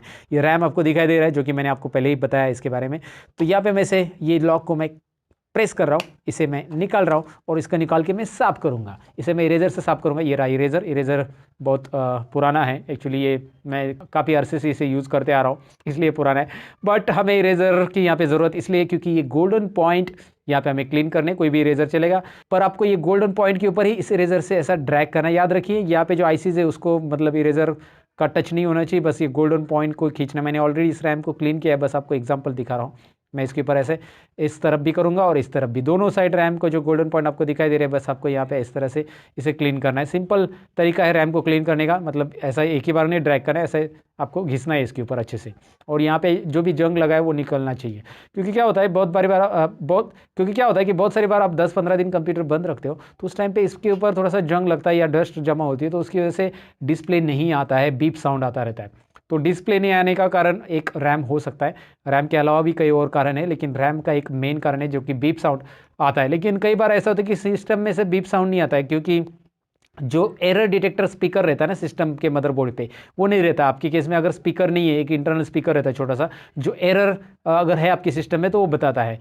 जैसे आप सिस्टम चालू करते ही कभी कभी देखा होगा कि एक बीप साउंड आता है। बीप साउंड मतलब एवरीथिंग इज ओके, और उसके बाद सिस्टम चालू हो जाता है। तो अगर आपके सिस्टम में कोई भी एरर है तो स्पीकर में से एक बीप नहीं मल्टीपल बीप आते हैं। एक बीप आ गया मतलब नो एरर, आपका सिस्टम ओके, वो चालू हो जाएगा। लेकिन आपके सिस्टम में वो स्पीकर ही नहीं है जो छोटा सा रहता है। मेरे केस में देखिए, मेरे मदरबोर्ड में वो स्पीकर अभी आपको दिखाओ तो नहीं है यहाँ पे, तो मेरे सिस्टम में वो बीप साउंड नहीं आता है, राइट। तो आपके केस में भी वो छोटा सा स्पीकर रहता है। मैं उसका चाहिए तो इमेज यहाँ पे स्क्रीन पे ऊपर आपको दिखा रहा हूँ। ये छोटा सा स्पीकर है जो कि आपके मदरबोर्ड के ऊपर रहता है, उसकी वजह से आपको बीप साउंड सुनाई देता है। और एक सिंगल बीप आया तो आपका सिस्टम ओके चालू हो गया, लेकिन आपको मल्टीपल बीप सुनाई दे रहे हैं तो समझ जाना कि रैम को आपको क्लीन करना है, राइट। ओके, ये तो आपको मैंने बताया डिस्प्ले नहीं आने का कारण रैम क्लीन करना। रैम को दोबारा लगा दो। लगाना कैसे, नॉच पे नॉच, ये नॉच उल्टा है यहाँ पे आपको, ये देखिए इस तरफ नॉच पे नॉच लगा देना है, प्रॉपरली लगाना है। इसको उल्टा लगाएंगे तो लगेगा नहीं, ज़बरदस्ती तो करनी नहीं है, राइट। इन डिवाइसेस के साथ बिल्कुल ज़बरदस्ती मत करो, सीधा लगाओ और प्रेस करो हल्का सा, बस ये दोनों लॉक ऑटोमेटिक लग जाते हैं। That's it. तो ये मैंने रैम के बारे में बताया कि बेसिकली रैम में अगर आपको ट्रबल शूटिंग करनी है तो कैसे करनी रहती है। हमने एसएमपीएस देखा, हमने रैम का ट्रबल शूटिंग देखा। अब आपको मैं ये भी बताऊं कि यहाँ पे एक बैटरी लगी हुई है, CMOS बैटरी। अब इसका क्या ट्रबल शूटिंग रहता है, ये सिंपल है। अगर आपके कंप्यूटर में टाइम प्रॉपर नहीं आ रहा है तो इस CMOS बैटरी का मतलब एक्सपायरी डेट आ गया है या एक्सपायर हो गया है, याद रखो। तो ये मैं आपको बता देता हूँ, इसे निकालना कैसे। ये देखिए स्क्रू ड्राइवर से मैं यहाँ पे प्रेस कर रहा हूँ, सिंपल ये प्रेस किया, ये निकल गया। ये CMOS बैटरी ये टाइम जनरेट करती है आपके सिस्टम में, अप टू डेट टाइम रखती है। आप जो भी फाइल सेव करते हो सारा का सारा इसकी वजह से आ रहा है। आप कंप्यूटर बंद करते हो अभी सपोज, तो कल सुबह चालू करते हो तो कल सुबह का टाइमिंग आएगा, अभी का टाइमिंग नहीं आएगा। लेकिन अगर ये बैटरी खत्म हो गई तो भाई 12 बजेंगे मिनटू से जब भी आप सिस्टम चालू करेंगे तब 12 ही बजे है आपके सिस्टम में दिखाई देंगे, 12 से टाइमिंग हमेशा चालू होगा। तो ये बात याद रखनी है आपको। This is what CMOS battery, complementary metal oxide semiconductor, इतना बड़ा फुल फॉर्म है इसका। लेकिन फुल फॉर्म का क्या करोगे, लेकिन याद रखना है ये CMOS बैटरी बायोस को अप टू डेट रखती है, और इसके लिए आपको बस 75 रुपये स्पेंड करने हैं, ज़्यादा से ज़्यादा 75-50 रुपीज़ में भी आ जाती है। इसे आपको खरीदना है, 3 साल इसकी लाइफ रहती है। आप अगर सिस्टम ले चुके नया नया तो डोंट वरी अबाउट इट, 3 साल चलती है, उसके बाद आपको इसको बदलना है। बदलने के लिए कुछ नहीं है, सिंपल यहाँ से निकालना है, हार्डवेयर की दुकान में मिल जाती है। लेकिन इसकी ज़रूरत क्यों है, क्योंकि टाइम प्रॉपरली जनरेट हो जाए। एक ट्रबल शूटिंग याद रखो जो कि इंपॉर्टेंट चीज़ें हैं। बाकी सारी ट्रबल शूटिंग ऐसी कि केबल निकालो और केबल प्रॉपर लगाओ, चालू हो जाता है। अब एक इंपॉर्टेंट ट्रबल शूटिंग होती है जो कि होती है CPU की।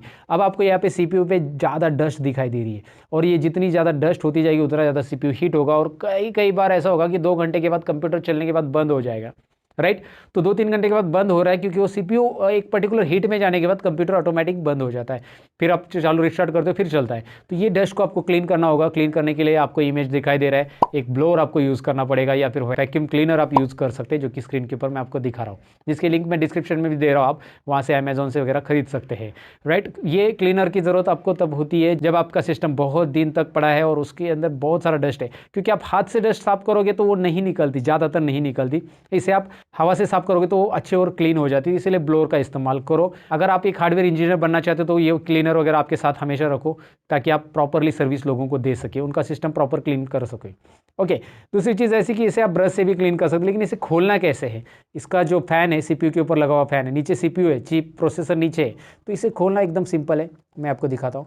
यहाँ पे आपको इसे घुमाना है, इसे घुमाना है। ये देखिए, ये जो है ना, मैं इसको एरो की तरफ घुमा रहा हूँ। जो एरो दिख रहा है उसकी मैं एक काम करता हूँ, रैम को थोड़ा सा साइड में रख देता हूँ थोड़ी देर के लिए, वो बीच में दिक्कत कर रहा है। इसे मैं ऐसा घुमा रहा हूँ। ये देखिए, एरो दिख रहा है, एरो दिख रहा है, उसकी तरफ, एरो की तरफ आपको घुमाना है। लाइक कई सिस्टम्स में आपको ये फ़ैन के लॉक अलग तरीके के नज़र आते हैं। एक AMD का प्रोसेसर है तो वो लोग इस तरह का नहीं होता, ये इंटेल का प्रोसेसर है जो आपको यहाँ पे लोगो दिख रहा है। बट उसमें क्या होता है कि वो थोड़ा सा स्क्रू ड्राइवर का लॉक रहता है, तो आप स्क्रू से खोल सकते हैं। लेकिन AMD तो ऐसे ही करता है। ये देखिए, इसे खींचिए अजी, इसे खींचिए, इसे खींचिए, इसे भी खींचिए। इसे खींचने के बाद आपको एक साथ अभी चारों को अनलॉक करने के बाद खींचना है। ये देखिए निकल आया। ये है, यहाँ पे आपको ये नीचे का पार्ट है जो कि CPU के साथ, यहाँ पे CPU दिखाई दे रहा है, प्रोसेसर नीचे देखिए, यहाँ पे प्रोसेसर है, राइट। अब यहाँ पे ये जो है ना, थोड़ा सा आपको लिक्विड टाइप कुछ दिखाई देगा, इसे हीट सिंक सोल्यूशन बोला जाता है। ओके, थर्मल पेस्ट हम इसे बोलते हैं।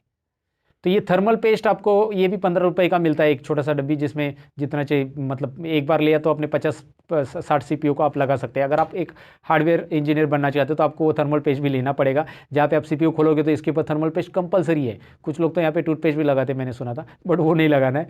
तो यहाँ पे थर्मल पेस्ट इसलिए लगाना है क्योंकि यहाँ पे क्या होता है, थर्मल पेस्ट एक यहाँ पे जो CPU और इसके बीच में थोड़ा सा गैप रहता है ना, वो रिमूव कर देता है। और बहुत सारी बार अगर आप थर्मल पेस्ट नहीं लगाओगे ना, तो आपने ये फ़ैन लगाया तो भी CPU स्टार्ट ही नहीं होता है। और ये मैंने अभी CPU इसलिए निकाला, मैं आपको बता देता हूँ इसका भी पूरा सिनेरियो। CPU इसलिए यहाँ पे निकाला क्योंकि बहुत सारी बार ये जो लॉक होते हैं ना, वो टूट जाते हैं। कुछ लोग क्या बोलते हैं ना, कुछ लोग अपने खुद से ही कोशिश करते हैं उसको निकालने की, और ये नीचे के लॉक तोड़ देते हैं।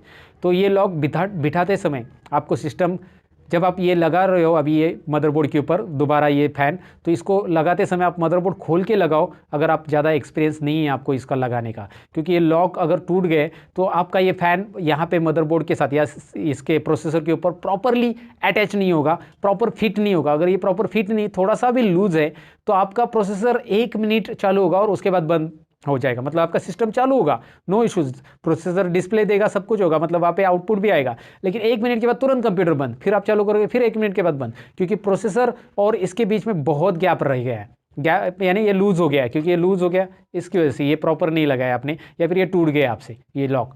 तो ये इंपॉर्टेंट है कि आप जब ये निकालोगे, मैं आपको फिर से बता रहा हूँ, ये CPU के ऊपर का जो फ़ैन होता है वो निकालने के पहले ये डिस्क्लेमर हमेशा याद रखो कि भाई आपको ये लगाना आना चाहिए प्रॉपरली, ये लॉक नहीं टूटनी चाहिए। ये कैसे लगाना है मैं आपको दिखा देता हूँ। चाहिए तो यहाँ पे आप देख सकते हैं, ये 4 होल्स है, इसमें आपको लगाना है। यहाँ पे प्रोसेसर है, लेकिन प्रोसेसर को निकालते समय बहुत ही केयर करना है, क्योंकि इसके ऊपर की पहले डस्ट आपको साफ करनी है ब्रश से। ये ब्रश मैं यहाँ पे लेके इसके ऊपर की डस्ट साफ कर लेता हूँ पहले, क्योंकि आप इसको खोलने के बाद डस्ट मत साफ करो। व्हाट आई मीन टू से कि प्रोसेसर को निकालने के बाद डस्ट मत करो, प्रोसेसर निकालने के पहले इसके बाजू की डस्ट पूरी की पूरी साफ करो, और उसके ऊपर कुछ भी नहीं करना, क्योंकि इसके अंदर डस्ट गिर गई है। प्रोसेसर और मदरबोर्ड का जो प्रोसेसर स्लॉट रहता है उसके अंदर डस्ट गिर गई तो बहुत नुकसान होता है भाई। और ये प्रोसेसर सबसे इंपॉर्टेंट है, सबसे महंगी चीज़ है। तो इसे लॉक कैसे खोलना है, ये देखिए, मैं अभी मेरे केस में ये ऐसा लॉक है, किसी केस में थोड़ा सा अलग भी लॉक रहता है, लेकिन इंटेल के केस में तो ऐसा लॉक है। इसे प्रेस कीजिए, बाहर खींचिए, ऊपर लीजिए, इस तरह से छोड़ दीजिए, ये देखिए खुल गया। इस तरफ मैं ऐसे उठाऊंगा, फिर ये उठेगा डायरेक्टली, आप दिखाई दे रहा है ये अनलॉक हो गया। और यहाँ पे ये CPU है, प्रोसेसर मैं अभी आपको निकाल के दिखा रहा हूँ, क्योंकि मेरा काफ़ी अच्छा एक्सपीरियंस है। मैंने हज़ारों बोलेंगे तो भी चलेगा, क्योंकि मैंने बहुत बार स्टूडेंट के PC फ्री में रिपेयर करके दिए हैं, तो उस टाइम पे मैंने बहुत सारे प्रोसेसर खोले हैं। तो यहाँ पे मुझे पता है कि CPU को कैसे हैंडल करना है। इसको प्रॉपरली निकालो, ये सबसे डेलिकेट पार्ट है, याद रखो। यहाँ पे आप देख सकते हैं प्रोसेसर के नीचे ये दिखाई दे रहे हैं ना, ये 1000 टॉप ट्रांजिस्टर्स इसके अंदर रहते हैं। ये LGA टेक्नोलॉजी से बना हुआ रहता है, लाइन ग्रिड एरे से बोला जाता है। और यहाँ पे आप देखेंगे मदरबोर्ड के स्लॉट्स के ऊपर, तो यहाँ पे पिन्स है, और ये अगर आपको गलती, यहाँ पे हाथ ही नहीं लगाना है, यहाँ पे कोई डस्ट भी नहीं करने देना है, याद रखना है। ओके, तो अब आपने प्रोसेसर निकाला है, तो यहाँ पे ध्यान से रखना है कि यहाँ पे आपका हाथ नहीं लगना चाहिए नीचे मदरबोर्ड में। कई बार CPU को पिन्स रहते हैं, याद रखिए, ये पिनलेस CPU है, ये पिनलेस CPU है, इसको पिन नहीं है बिल्कुल, आप देखोगे तो ये प्रोसेसर पिनलेस है। और कई बार पिन वाले रहते हैं, जो कि स्क्रीन के ऊपर आपको मैं इमेज दिखा रहा हूँ पिन वाले CPU की, राइट। और मदरबोर्ड के ऊपर पिन नहीं रहती, मदरबोर्ड के ऊपर होल्स रहते हैं। जब CPU को पिन है तो आपको उस मदरबोर्ड को होल्स रहेंगे, राइट। और वो भी LGA में रहेगा, लाइन ग्रिड एरे टेक्नोलॉजी वहाँ पे भी रहेगी, लाइन ग्रिड एरे यहाँ पे भी आपको दिखाई दे रहा है। ओके, तो ये प्रॉपर ग्रिड में अलाइन है। एक भी पिन अगर टेढ़ी होगी ना भाई, गयो मीन्स CPU नहीं चलने वाला। सिंपल है, याद रखिए, ये सिंपल सी बात याद रखनी है। और इसके यहाँ पे आपको जो है ना आपके हाथ से बिल्कुल टच नहीं करना है। तो आप ग्लव्स पहनोगे ऐसे, यहाँ पे ग्लव्स की ज़रूरत हो सकती है आपको। इस CPU को नीचे से अगर आपको कुछ भी करना है यहाँ पे, तो आपको ग्लव्स पहन के ही करना होगा। डस्ट भी है, तो अभी यहाँ पे डस्ट लगी है तो मैं उसको क्लीन करूँगा ग्लव्स पहन के, या फिर ब्रश से मैं क्लीन करूँगा। लेकिन मैं उसे हाथ से बिल्कुल नहीं टच करूँगा, क्योंकि अपने हाथ का जो स्टैटिक्स पावर रहता है ना, वो उसको लग सकता है। उसके अंदर बहुत सारे ढेर सारे ट्रांजिस्टर्स रहते हैं, आपका स्टैटिक्स पावर उस ट्रांजिस्टर के इंफॉर्मेशन को डैमेज कर सकता है। ये आप गूगल पे भी पढ़ लो, ऑलरेडी मैंने भी गूगल पे पढ़ा है, और मैं आपको बता रहा हूँ कि ये इस तरह से उसको हैंडल करना है प्रॉपरली। ये इंफॉर्मेशन मैं आपको देना चाहूँगा। और आप CPU अगर खोल रहे हो तो वैसे CPU को खोलना ये लास्ट स्टेप रहेगी। अगर आपका डिस्प्ले रैम क्लीन करने के बाद नहीं आ रहा है, सारी चीज़ें की, आपने मदरबोर्ड को भी क्लीन किया, फिर भी डिस्प्ले नहीं आ रहा है, so that time you need to do it. अभी मैंने इस प्रोसेसर को दोबारा लगा दिया, लेकिन लगाया कैसे मैं दोबारा दिखाता हूँ। इसको लगाते समय मैंने अभी दोबारा वैसे ही रखा जैसे निकाला था। ये नॉच यहाँ पे एक छोटे छोटे आपको दिखाई दे रहे हैं लगाते समय। अगर आप देखोगे यहाँ पे नॉच है, यहाँ पे जैसे रैम के केस में मैंने आपको नॉच दिखाया था, वो नॉच आपको नीचे दिखाई देंगे, और वहाँ पे प्रॉपरली इसे लगा देना है। लगाने के बाद आपको इसका जो है लॉक फिट कर देना है। ये छोटी सी चीज़ जो है बहुत इंपॉर्टेंट है, लेकिन इस तरह से ये देखिए, इसमें अटक जाएगा, ये नीचे जाएगा और ये लॉक हो जाएगा। ये देखिए ध्यान से, ये लॉक होने के बाद आप जो चाहिए ऊपर दर्श का काम कर सकते हैं। तो ये प्रोसेसर लास्ट में खोलो अगर आपको बाकी सारी चीज़ें नहीं मिल रही। रैम आपने क्लीन कर ली, आपने मदरबोर्ड क्लीन कर लिया, अपनी सारी चीज़ें क्लीन कर लिया, और फिर भी डिस्प्ले नहीं आ रहा है। रैम और मदरबोर्ड क्लीन करो, डिस्प्ले नहीं आ रहा है, तो ये मेरा पहला सजेशन है। दूसरा ये कि ये सारी चीज़ें करने के बाद डिस्प्ले नहीं आ रहा है, तो गो फॉर SMPS को ये कर लो, इसके बाजू में सारा क्लीन करो। यहाँ पे ना थर्मल पेस्ट लगा दो, थर्मल पेस्ट लगा के यहाँ पे इसे लगा दो। अभी मेरे पास थर्मल पेस्ट है नहीं तो मैं आपको थर्मल पेस्ट भी दिखा देता कैसे लगाना है। सो वैसे ज़रूरी नहीं, क्योंकि इसमें थर्मल पेस्ट ऑलरेडी लगी हुई है। कई केस में CPU बहुत पुराना हो जाता है तो थर्मल पेस्ट वहाँ पे नहीं रहती, तो आपको वो थर्मल पेस्ट की जो है ना हीट सिंक सोल्यूशन या थर्मल पेस्ट उसे बोला जाता है, वो लेके आना है हार्डवेयर की दुकान से और उसे लगा देना है। कंप्यूटर हार्डवेयर की जहाँ पे पार्ट्स मिलते हैं वहाँ पे ये चीज़ें आपको मिलेगी। तो अभी मैं आपको दिखाता हूँ, मैंने मदरबोर्ड ऑलरेडी खोल दिया है। मदरबोर्ड के स्क्रू कैसे खोलने, ये बेसिक बात है दोस्तों। यहाँ पे कुछ स्क्रू रहते हैं, उसको खोल देना है बस। तो इतना डिफिकल्ट नहीं रहता मदरबोर्ड के स्क्रू निकालना वगैरह, तो ये सिंपल है। बस यहाँ पे कुछ स्क्रू रहते हैं, जैसे मैंने ये स्क्रू खोल दिए। बाकी कनेक्शन कैसे मदरबोर्ड की निकालने हैं और लगाने वो मैंने आपको पहले बताया। अब ये मदरबोर्ड मैंने अलग इसलिए किया क्योंकि ये जो मुझे लॉक लगाने हैं ना CPU के, ये मुझे खोल के ही लगाने हैं, याद रखो। हाँ, मुझे अगर इसका लॉक निकालने हैं तो मैं मदरबोर्ड अटैच है तब निकाल सकता हूँ, लेकिन मदरबोर्ड में अभी मैंने बाहर क्यों निकाला, इसका रीज़न ये है क्योंकि ये प्रॉपर लॉक नहीं लगे, टूट गए, तो आपको ये लॉक बदलने पड़ेंगे या फिर आपको फ़ैन ही बदलना पड़ेगा। अगर आपके पास पुराने फ़ैन के कोई लॉक नहीं है अवेलेबल ऐसे वाले, तो आपको क्या करना पड़ेगा, फ़ैन ही बदलना पड़ेगा पूरा पूरा। और ये 350 से 400 रुपये का फ़ैन आता है, मैं प्राइस भी बता देता हूँ। तो ये फ़ैन में इतना अमाउंट डालने से अच्छा है कि आप इसके लॉक प्रॉपर लगा दो, गलती मत करो, राइट। तो हम हार्डवेयर का काम करने आए हैं, पैसे कमाने आए हैं, पैसे डालने नहीं आए हैं। ओके, तो आपको अगर हार्डवेयर का काम वहाँ पे करना है तो आपको वहाँ से पैसे मिलने चाहिए, तो काम प्रॉपर करो। ये देखिए मैं कैसे लगा रहा हूँ। यहाँ पे ना आपको याद रखना है कि ये जो दोनों के दोनों है ना नीडल्स, ये जो दिखाई दे रहे छोटे छोटे प्लास्टिक के, ये इसके अंदर जाने चाहिए। जब जाएंगे तो ये नीचे की तरफ आ जाएंगे, ऐसे ऐसे चारों साइड, चारों के भी नीडल्स आपको प्रॉपरली ऐसा आप देख के कर सकते हैं, क्योंकि आपको अभी पीछे का पार्ट दिख रहा है। अगर आप मदरबोर्ड खोलोगे नहीं तो आपको नहीं दिखाई देगा कि वो नीडल्स नीचे आए कि नहीं आए, और आप ऊपर से ज़बरदस्ती करोगे तो एक नीडल्स बाहर रहता है और फिर वो टूट जाता है। ऐसे बहुत सारी बार हुआ है, मेरे साथ भी हुआ है ऐसा। तो अब मैंने तभी से ये ठान लिया कि भाई मैं जब भी अभी लगाऊंगा लॉक को, थोड़ा टाइम दूंगा, मैं मदरबोर्ड खोल लूँगा पूरा पूरा और लगा दूंगा, क्योंकि इससे बेनिफिट ये होगा कि ये लॉक अभी देख सकती है पूरे पूरे दोनों नीडल्स नीचे आए हैं। अब इससे मेरे लॉक टूटेंगे नहीं। और यहाँ पे मैं अभी प्रेस करूँगा, इसको प्रेस करना है और उल्टा घुमाना है। जैसे मैंने स्टार्टिंग में खोलने टाइम बताया था कि आपको एरो की तरफ घुमाना है, अभी एरो से उल्टा घुमाना है, प्रेस करके घुमाना है, नीचे प्रेस करना है और घुमाना है, इसे भी नीचे प्रेस करना है और घुमाना है। क्योंकि ऑलरेडी क्या होता है मैं आपको दिखाऊंगा अभी, ये नीडल्स के अंदर एक ब्लैक नीडल रहती है, वो नीचे आ जाती है। ये देखिए एक ब्लैक हेडर या ब्लैक नीडल जिसे हम बोल सकते हैं, ये नीचे आ रहा है एक प्लास्टिक का, और ये लॉक हो चुका है। अब मैं इसे पकड़ रहा हूँ, ये देखिए मैंने खाली फैन को ही पकड़ा तो अभी ये परफेक्ट लग चुका है, बिल्कुल भी यहाँ पे आपको दिखाई दे रहा है कि ये ढीला नहीं।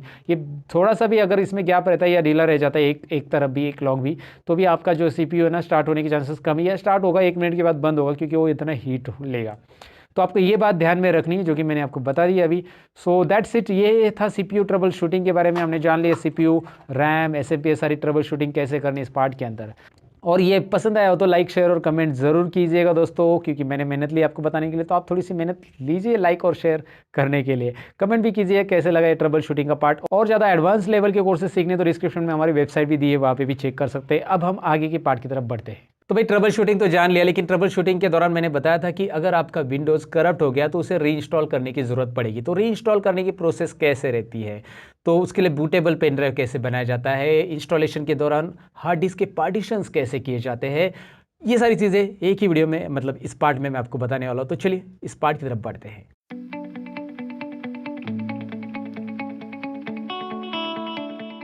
तो दोस्तों, जैसे कि मैंने इंट्रो पार्ट में आपसे कहा कि आज हम सीखने वाले बूटेबल पेन ड्राइव कैसे बनाते हैं, साथ ही में हम सीखेंगे कि हमारे कंप्यूटर में हम ऑपरेटिंग सिस्टम कैसे इंस्टॉल करते हैं, जो कि मेरे पास तो विंडोज 7 में इंस्टॉल करके दिखाने वाला हूँ। वैसे तो मार्केट में विंडोज 10 भी चालू है, आपको पता है, लेकिन इसके लिए क्या क्या चीज़ें रिक्वायर्ड रहती है। सबसे पहले तो आपके पास एक पेन ड्राइव रहना चाहिए लगभग 8 GB का, और 8 GB से कम वाला पेन ड्राइव है तो उसमें बूटेबल बनना बहुत मुश्किल है, राइट। सो मैंने यहाँ पे पेन ड्राइव लिया है और मेरे कंप्यूटर को मैं अटैच करके, यानी लैपटॉप को मैं अटैच कर रहा हूँ। और यहाँ पे जैसे मैं माय कंप्यूटर में जाऊँगा लैपटॉप की, यानी दिस पीसी, मेरा विंडोज 10 है यहाँ पे इस लैपटॉप में, इसलिए दिस पीसी में जाऊँगा तो यहाँ पे आपको दिखाई दे रहा है मेरा पेन ड्राइव ये कनेक्टेड। इसका नाम दरअसल CD रोम करके आया है, नाम आप बदल भी सकते हैं, आप इसका नाम यहाँ से रीनेम कर सकते हैं। इसका नाम CD रोम नहीं है, ये मेरा पेन ड्राइव है, तो मैं इसका बूटेबल पेन ड्राइव बनाने वाला हूँ, तो मैं इसका नाम बूटेबल ऐसा भी रख सकता हूँ, राइट।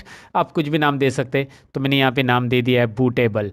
सो ये पेन ड्राइव का नाम अब कैसे चेंज करना है आपको समझ में, नाम दरअसल चेंज करने की ज़रूरत नहीं, मैंने बस बताया आपको चेंज कैसे करना है।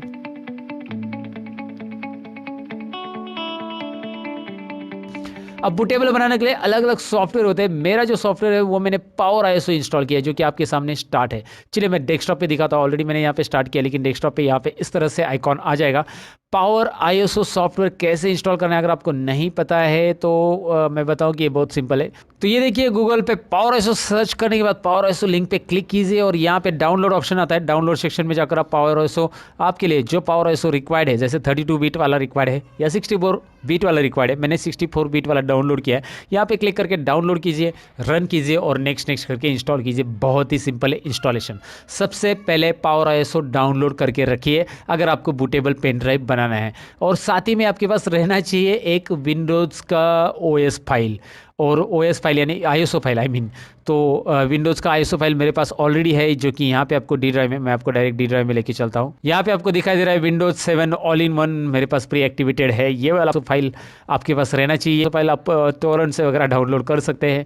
मैं यहाँ पे इसकी लिंक नहीं दे रहा हूँ डिस्क्रिप्शन में, लेकिन दोस्तों आप ये तो आपको मिलता ही टोरेंट वगैरह पे आप देखेंगे तो। और उसके बाद इसे बूटेबल कैसे बनाना है मैं आपको बताता हूँ। अब ये जो है यहाँ पे मैं आपको बताऊँ कि करना क्या है। पावर आईएसओ स्टार्ट होने के बाद आपको जाना है टूल्स के अंदर। टूल्स के अंदर यहाँ पे ऑप्शन आता है create bootable USB drive, right. So यहाँ पे क्लिक कर कीजिए, ये जो ऑप्शन दिखाई दे रहा है, I will make it zoom, यहाँ पे दिखाई दे रहा है क्रिएट बूटेबल यूएसबी ड्राइव। अब मैं इस पर क्लिक करता हूँ। क्लिक करने के बाद आपके सामने आ रहा है एक डायलॉग बॉक्स, जिसके अंदर आपको दिखाई देगा यहाँ पे कार्ड, जो आपने कार्ड सेलेक्ट किया है ना, राइट, यहाँ पे आपका कार्ड दिखाई देगा। तो यहाँ पे हमारे पास जो 8 GB वाला कार्ड है वो हमें सिलेक्ट करना है। हमारे यहाँ पे 2 कार्ड है, मतलब एक मेमोरी कार्ड इंस्टॉल है एच ड्राइव में, लेकिन आई ड्राइव में हमारा यहाँ पे पेन ड्राइव है। तो ये मेमोरी कार्ड को नहीं लूँगा मैं, यहाँ पे मैं लूँगा पेन ड्राइव को, जिसमें मुझे करना है बूटेबल। मेरे पास 2 यहाँ पे इस लैपटॉप में मैंने एक्सटर्नल स्टोरेज ड्राइव इंस्टॉल किया है, जैसे ये मेमोरी कार्ड और पेन ड्राइव यहाँ पे दोनों भी दिखाई दे रहा है। फिलहाल आई ड्राइव को मैंने सेलेक्ट किया। इमेज फाइल यानी कि आईएसओ फाइल जो मैंने बोली थी विंडोज़ की, वो मैं इस फोल्डर पे क्लिक करूँगा, और फोल्डर पे क्लिक करने के बाद डी ड्राइव में चला जाऊँगा, और वहाँ से मैं विंडोज़ की ये all in one pre activated वाली आईएसओ फाइल मैं यहाँ पे दे रहा हूँ, मतलब सिलेक्ट कर रहा हूँ। ओपन करूँगा, यहाँ पे वो सिलेक्ट हो चुकी है, और उसके बाद आपको करना है यहाँ पे स्टार्ट बटन पे क्लिक। जैसे ही आप स्टार्ट करोगे ये चालू हो जाएगा बूटिंग। ये देखिए यहाँ पे वो पेन ड्राइव के अंदर जितना भी डेटा है वो पूरा इरेज कर देगा, पूरा बता रहा है, और रिटर्न हो जाएगा येस। पेन ड्राइव का डेटा मुझे इंपॉर्टेंट नहीं है, वैसे भी उसमें कुछ डेटा नहीं है, तो मैं उसे और रिटर्न कर रहा हूँ, और यहाँ पे पेन ड्राइव की पूरी फाइल क्लियर हो जाएगी। अब मैं बताऊं कि ये जो परसेंटेज है 100% होने के बाद यहाँ पे बूटेबल तो रेडी हो जाएगा, लेकिन ये बूटेबल पेन ड्राइव के अंदर बाकी का जो स्पेस है, मतलब इसमें सपोज 3-4 GB अगर बूटेबल फाइल लेता है विंडोज़ की, 3.7 लगभग GB लेगा वो, या 4 GB भी ले सकता है, तो वो बाकी का जो स्पेस है वो आप यूज़ कर सकते हैं एज अ कुछ ड्राइव, कुछ फोल्डर्स, कुछ फाइल्स आपके स्टोर करने के लिए। लेकिन उस फाइल को बिल्कुल हाथ नहीं लगाना है बूटेबल, क्योंकि वो फाइल्स में से कोई एक फाइल आपने डिलीट कर दी तो भी फाइल रन मतलब बूटेबल पेन ड्राइव वहाँ पे काम नहीं करेगा। तो आप उसके अलावा नया फोल्डर बना के उसके अंदर और कुछ स्टोर कर सकते हैं। यहाँ पे कुछ 10 से 15 मिनट में ये बूटेबल पेन ड्राइव रेडी हो जाएगा। फिर ये रेडी होने के बाद उसके बाद हम देखेंगे कि इससे हम अपना कंप्यूटर कैसे फॉर्मेट कर सकते हैं, वो भी स्टेप बाय स्टेप सीखेंगे। विंडोज 7 कैसे इंस्टॉल करना है वो मैं आपको बता रहा हूँ। वैसे तो मैं आपको बताऊँ कि विंडोज 10 अभी चल रहा है, मैंने आपको बताया मेरे लैपटॉप में भी यहाँ पे विंडोज 10 है। आप विंडोज 10 की भी ISO फाइल इस तरह से बूट कर सकते हैं, उसके लिए भी कोई बड़ा लॉजिक नहीं है। सो चलिए इसे होने देते हैं, फिर हम लोग अपना फॉर्मेटिंग स्टार्ट करते हैं।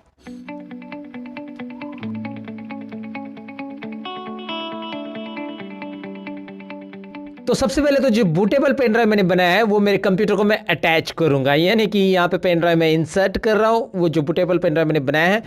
उसके बाद मैं कंप्यूटर को स्टार्ट करूंगा, यानी कि पावर बटन यहाँ पे कंप्यूटर का प्रेस कर रहा हूँ। और उसके बाद जैसे मैं कंप्यूटर स्टार्ट करूंगा, कंप्यूटर स्टार्ट करने के बाद मेरे कीबोर्ड पे मैं डिलीट बटन प्रेस करते रहूंगा। डिलीट बटन इसलिए प्रेस करना है क्योंकि मैं बायो स्क्रीन में आना चाहता हूँ। और यहाँ पे आप देख सकते हैं मेरे कंप्यूटर पे बायो स्क्रीन आ चुका है, राइट। तो जैसे आप डिलीट बटन प्रेस करोगे आपके सामने आएगा ये बायोस विंडो, यानी कि आपके कंप्यूटर पे ये बायो स्क्रीन दिखाई देगी। और ये बायो स्क्रीन डिलीट बटन से आती है ऐसा नहीं, मैंने आपको बोला कि आपके केस में F2 बटन हो सकता है, F10 भी हो सकता है, F12 भी होता है। कई सारे लैपटॉप और कंप्यूटर के अलग अलग टाइप के हिसाब से, मतलब लैपटॉप अलग अलग कंपनी के रहेंगे तो वहाँ पे आपको अलग अलग की प्रेस करनी पड़ेगी ये बायोस की स्क्रीन लाने के लिए। और जो बायोस की स्क्रीन आपके सामने दिखाई दे रही है, ऐसे ही विंडो आपके कंप्यूटर में ऐसा नहीं हो सकता है, आपका बायोस कुछ अलग तरीके से दिख सकता है। लेकिन इसमें एक सेटिंग्स हमें करनी है, जो कि हमारे जो बूटेबल पेन ड्राइव में विंडो है वो हम हमारे कंप्यूटर में लोड करना चाहते हैं। तो उसके लिए क्या सेटिंग्स करनी है ध्यान से समझिएगा। सबसे पहले तो आप जाएंगे एडवांस बायोस फीचर्स में, या आपके बायोस स्क्रीन में कहीं पे भी बूट ऑप्शन दिखाई दे रहा है उसके अंदर आप चले जाएंगे। सो एडवांस बायोस फीचर में मैं यहाँ पे चला जा रहा हूँ और यहाँ पे हार्ड डिस्क ड्राइव्स को मैं सिलेक्ट करूंगा। ये दिखाई दे रहा है, ये ऑप्शन मैं सिलेक्ट कर रहा हूँ, इसके आगे मेरा सिलेक्शन है और यहाँ पे प्रेस एंटर करके लिखा आ रहा है। तो मैं प्रेस एंटर करूंगा तो मैं हार्ड डिस्क ड्राइव के सिलेक्शन में आ जाऊंगा, जिसमें फर्स्ट ड्राइव, सेकंड ड्राइव और थर्ड ड्राइव ऐसा दिखाई दे रहा है। फर्स्ट ड्राइव पे मेरे पास एक हार्ड डिस्क है, सेकंड ड्राइव पे भी एक और हार्ड डिस्क है, मतलब मेरे इस कंप्यूटर में 2 हार्ड डिस्क लगाई हुई है। आपके केस में यहाँ पे एक हार्ड डिस्क और एक पेन ड्राइव यही दिखाई देंगे, और फर्स्ट ड्राइव और सेकंड ड्राइव ऐसे दिखाई देगा, क्योंकि अगर आपके कंप्यूटर में 2 ही हार्ड डिस्क, मतलब एक ही हार्ड डिस्क है, तो मेरे कंप्यूटर में 2 हार्ड डिस्क है, इस केस में ऐसा दिखाई दे रहा है। मैं पहले बता देता हूँ, यहाँ पे 2 SATA हार्ड डिस्क आ रही है, एक सैमसंग की है, एक सीगेट की है, जिसका सीरियल नंबर आपको यहाँ पे दिखाई दे रहा है। और यहाँ पे जो आ रहा है वो पेन ड्राइव आ रहा है, जो कि USB SanDisk का पेन ड्राइव मैंने कनेक्ट किया हुआ है, जो बूटेबल पेन ड्राइव है। तो इसमें अभी जो मैं देख रहा हूं कि ऑपरेटिंग सिस्टम ये मेरा फर्स्ट हार्ड ड्राइव से रन हो रही है, लेकिन मैं चाहता हूं कि ऑपरेटिंग सिस्टम अभी पेन ड्राइव से रन हो, मतलब ऑपरेटिंग सिस्टम पेन ड्राइव में मेरे पास बूटेबल, तो मैं यहां से इंस्टॉल करना चाहता हूं। तो यहाँ पे मुझे क्या करना है, ये USB को ऊपर लाना है। तो इसके लिए मैं एक नंबर फर्स्ट ड्राइव वाला जो हार्ड डिस्क है उसे सेलेक्ट करूंगा, एंटर बटन प्रेस करना है, और उसकी जगह मैं यहाँ पे देखिए मैं डाउन एरो प्रेस करूंगा इसको सिलेक्शन के लिए। यहाँ पे माउस यूज नहीं होता है, और बहुत सारे बायोज में माउस यूज नहीं किया जाता है, कीबोर्ड से ही आपको करना रहता है। लेकिन जो कुछ ऐसे कुछ बायोज है कि जिसमें माउस भी यूज होता है, जी हाँ दोस्तों, माउस भी यूज होता है सिलेक्शन के लिए, लेकिन यहाँ पे नहीं है। तो फिलहाल आप कीबोर्ड से डाउन एरो प्रेस करके सिलेक्ट कीजिए, जिसमें मैंने एंटर कर दिया USB SanDisk को। तो यहाँ पे फर्स्ट ड्राइव पे आ रहा है USB SanDisk, राइट। सो आपको याद रखना है कि हमारा जो पेन ड्राइव वो फर्स्ट ड्राइव पे रहना चाहिए, सेकंड ड्राइव पे हमारा हार्ड डिस्क रहना चाहिए, और थर्ड ड्राइव पे भी तो हार्ड डिस्क आ रहा है यहाँ पे, क्योंकि मेरे पास 2 हार्ड डिस्क है, राइट। सो अभी मैं F10 करूंगा यहाँ पे। F10 मतलब इस सेटिंग्स को मुझे सेव करना है। अब ये जो सेटिंग्स मैंने की है, टोटली सेटिंग्स आपको दिखाई दे रही है, ये सेटिंग्स आपको ध्यान में रखनी है, ताकि आप अपने पेन ड्राइव को ऊपर रखोगे तो ही उसमें से ऑपरेटिंग सिस्टम रीड होगा, नया OS आप इंस्टॉल कर सकते हैं। चलिए मैं यहाँ पे ओके कर देता हूँ। यहाँ पे ओके करना है आपको, मतलब एंटर बटन प्रेस करना है, और जैसे आप एंटर बटन प्रेस करोगे यहाँ पे ये रिस्टार्ट होगा आपका कंप्यूटर। यहाँ पे दिखाई दे रहा है मेरे कंप्यूटर में मेरी स्क्रीन सामने कैमरा लगा है वो भी दिख रहा है। ओके, यहाँ पे विंडोज इज लोडिंग फाइल्स करके आ रहा है, ये फाइल्स यहाँ पे लोड करेगा, इस तरह से दिखाई दे रहा है। अभी फाइल लोड हो रही है, अब हो गई फाइल लोड दोस्तों। इसके बाद स्टार्टिंग विंडोज की स्क्रीन आएगी। ये थोड़ा सा मैं फास्ट फॉरवर्ड कर रहा हूँ, और यहां पे आपको अभी कंप्यूटर में विंडोज लोड होते हुए दिखाई देगा। लेकिन सबसे पहले आपको ऑप्शन आएगा कि विंडोज 7 इंग्लिश लैंग्वेज, कौन सी आपको लैंग्वेज लेनी है। यहां पे कुछ भी चेंजेस आपको नहीं करना है, सिंपली आप अभी यहां पे माउस यूज कर सकते हैं दोस्तों। और माउस यूज करके यहाँ पे हम ओएस इंस्टॉल कर सकते हैं। यहाँ पे नेक्स्ट करना है, वैसे आपके पास माउस कनेक्टेड नहीं है तो यहाँ पे अल्ट एन बटन प्रेस करके आप यहाँ पे नेक्स्ट कर सकते हैं। यहाँ पे दिख रहा है आपको, मैं यहाँ पे नेक्स्ट बटन पे क्लिक कर रहा हूँ। उसके बाद उसने पूछा इंस्टॉल विंडोज एक्टिवेटेड R2, मेरे पास ये एक्टिवेटेड विंडोज था तो यहाँ पे मैं क्लिक करूंगा install Windows activated R2। Windows activated setup is starting. So after that ये देखिए ये क्या आ रहा है, इसमें आपके ऑपरेटिंग सिस्टम की टाइप आपको सिलेक्ट करना है। आपको होम बेसिक चाहिए, आपको प्रोफेशनल चाहिए, आपको अल्टीमेट चाहिए, आपको होम प्रीमियम चाहिए, यहाँ से आप सिलेक्ट कर सकते हैं। और यहाँ पे ये जो x86 दिखाई दे रहा है ना आगे, ये है 32 बिट ऑपरेटिंग सिस्टम, और x64 जो दिखाई दे रहा है वो है 64 बिट ऑपरेटिंग सिस्टम।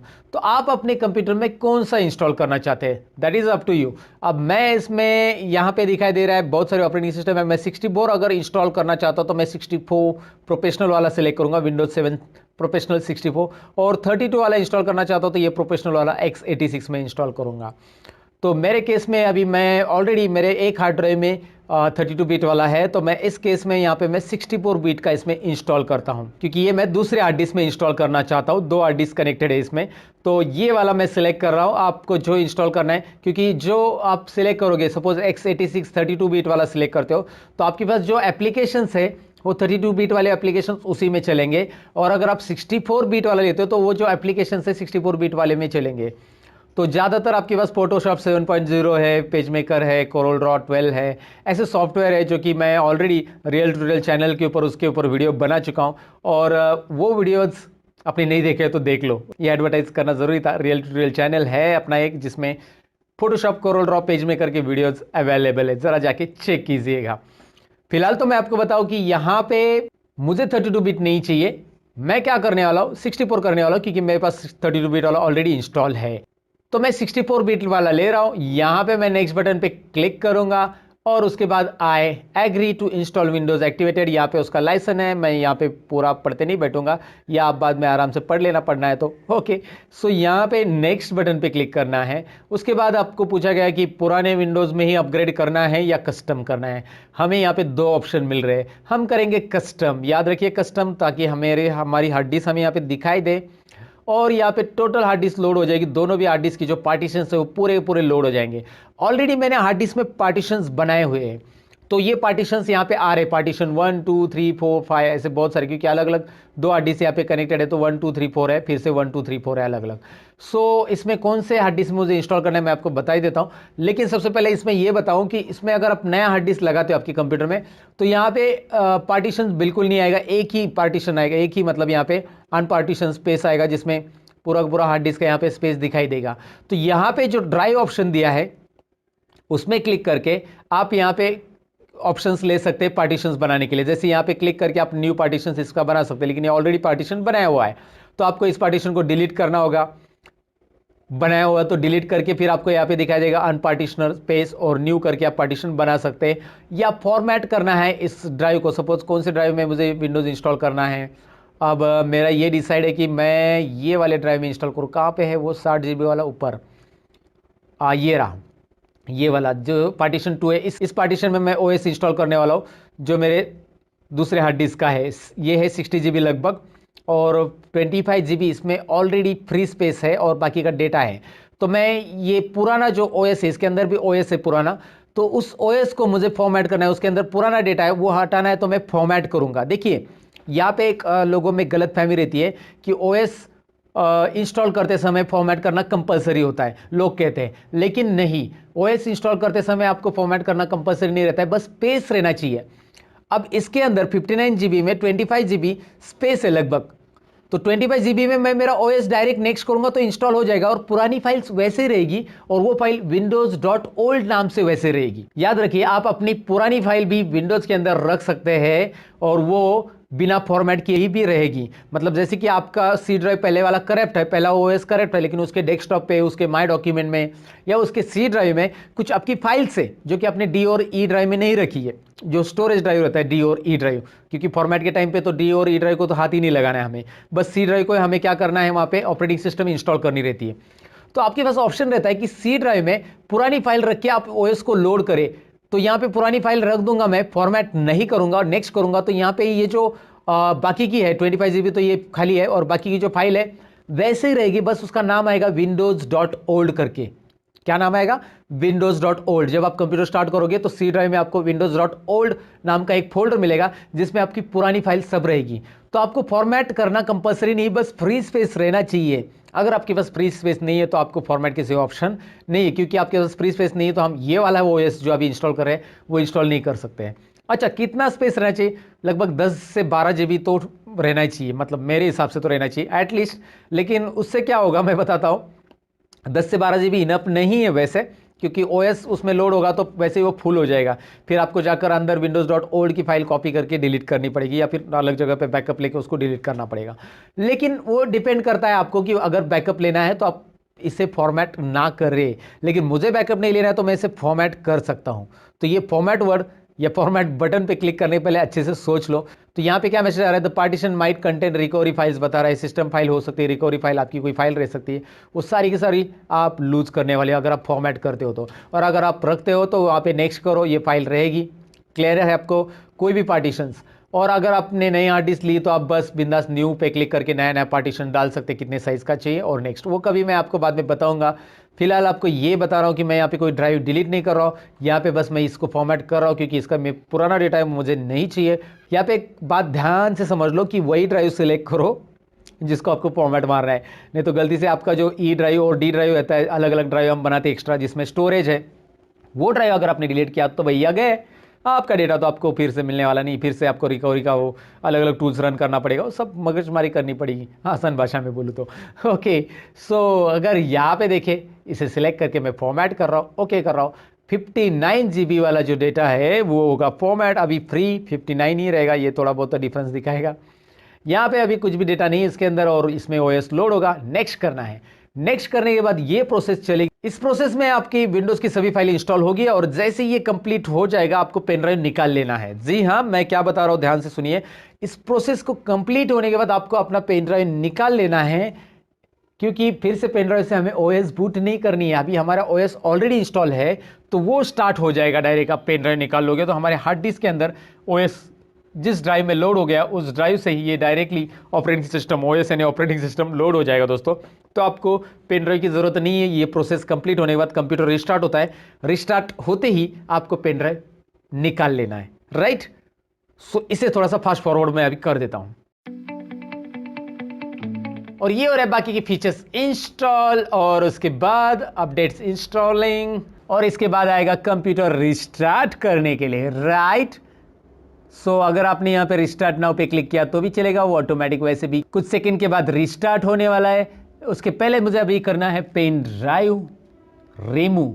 तो यहाँ पे मैं पेन ड्राइव को कर रहा हूँ रिमूव, ओके। तो फिर से यहाँ पे ओएस अभी लोड होगा, लेकिन अभी ओएस जो लोड होगा वो लोड होने वाला है हार्ड डिस्क से। तो यहाँ पे दो ओएस दिख रहे हैं क्योंकि मेरे पास दो हार्ड डिस्क है। ऊपर वाला ओएस तो मेरा डिफॉल्ट हार्ड डिस्क है, ये सेकेंड वाला ओएस मैं सिलेक्ट कर रहा हूँ क्योंकि मैंने अभी इंस्टॉल किया है और मैं इसे एंटर कर देता हूँ।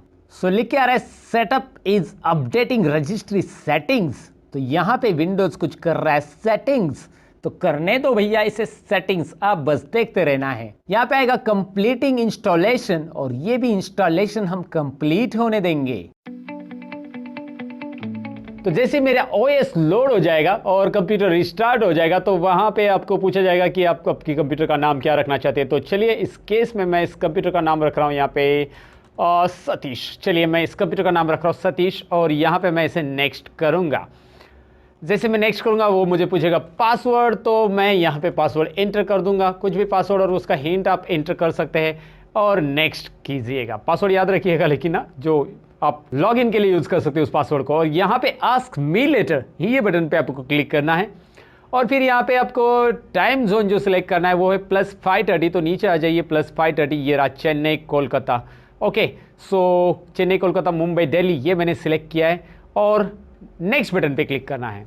तो अब लिख के आ रहा है प्रिपेयरिंग योर डेस्कटॉप, यानी कि ये डेस्कटॉप हमारा रेडी हो जाएगा हमारे लिए, और ये यहाँ पे हो चुका है डेस्कटॉप रेडी। वाओ, तो यहाँ पे बाकी के आइकॉन्स नहीं दिखाई दे रहे हैं, तो उसको लाने के लिए मैं सिंपल करूंगा डेस्कटॉप के ऊपर राइट क्लिक और यहाँ पे पर्सनलाइज ऑप्शन में चला जाऊंगा, जिसमें आपको मिलेगा चेंज डेस्कटॉप आइकॉन्स, जिस पे क्लिक करके यहाँ पे आपको बस चेक करना है computer, user file, network, control panel. है ना इंटरेस्टिंग? बस इतना ही चेक कीजिए, अप्लाई कीजिए, ओके कीजिए, आपको मिल जाएंगे बाकी के आइकॉन। राइट, कैसे किया समझ में आना? राइट क्लिक, पर्सनलाइज, बस। और यहां पे क्या करना है, माय कंप्यूटर के ऊपर राइट क्लिक करके प्रॉपर्टीज में जाके देखना है कि हमारी ऑपरेटिंग सिस्टम कौन सी है, विंडोज 7 प्रोफेशनल 64 बीट, और इसका रैम वगैरह बाकी की चीजें भी यहाँ पे दिखाई दे रही है। जैसे कि मेरा सीपीयू कौन सा है, Intel R core 2 duo CPU है, और उसका कितना फ्रीक्वेंसी है, 2.13 फ्रीक्वेंसी, रैम कौन सी है, 4 GB, और ऑपरेटिंग सिस्टम तो पता चला। नीचे आपको ऑपरेटिंग सिस्टम मिलना चाहिए एक्टिवेटेड, विंडोज इज एक्टिवेटेड, जो कि ऑलरेडी प्री एक्टिवेटेड हमारा विंडोज हमने इंस्टॉल किया है। अब विंडोज़ तो इंस्टॉल कर लिया, लेकिन बहुत सारी बार अगर आप विंडोज़ इंस्टॉल करते हैं अपने कंप्यूटर के अंदर, तो प्रॉब्लम ये होता है कि ड्राइवर्स डिटेक्ट नहीं होते हैं। ड्राइवर्स यानी साउंड ड्राइवर, जब आप अपना साउंड का 3.5 mm का जैक कनेक्ट करते हैं अपने सीपीयू के अंदर, तो वहाँ पे आवाज़ ही नहीं आती। आप बोलते हैं यार क्या हो गया मेरे सिस्टम के साथ, मैंने तो विंडोज़ प्रॉपर इंस्टॉल कर लिया। तो उस टाइम पे आपको ये देखना है कि साउंड ड्राइवर इंस्टॉल हुआ है कि नहीं हुआ है। नेटवर्क ड्राइवर यानी कि आप इंटरनेट का लैन का कनेक्शन आप लगाते हैं अपने सीपीयू के अंदर, फिर भी इंटरनेट नहीं आता है, तो नेटवर्क ड्राइवर की ज़रूरत होती है। तो ऐसे ड्राइवर्स कैसे इंस्टॉल करने हैं ये हम जानने वाले हैं। या फिर आपने प्रिंटर कनेक्ट किया तो उसका भी ड्राइवर की ज़रूरत पड़ती है। सो बेसिकली आपको इन सभी डिवाइसेस को रन करने के लिए ड्राइवर की ज़रूरत होती है, और वो ड्राइवर कैसे इंस्टॉल करना है वो डिटेल में जानने वाले। चलिए बढ़ते सिस्टम की तरफ।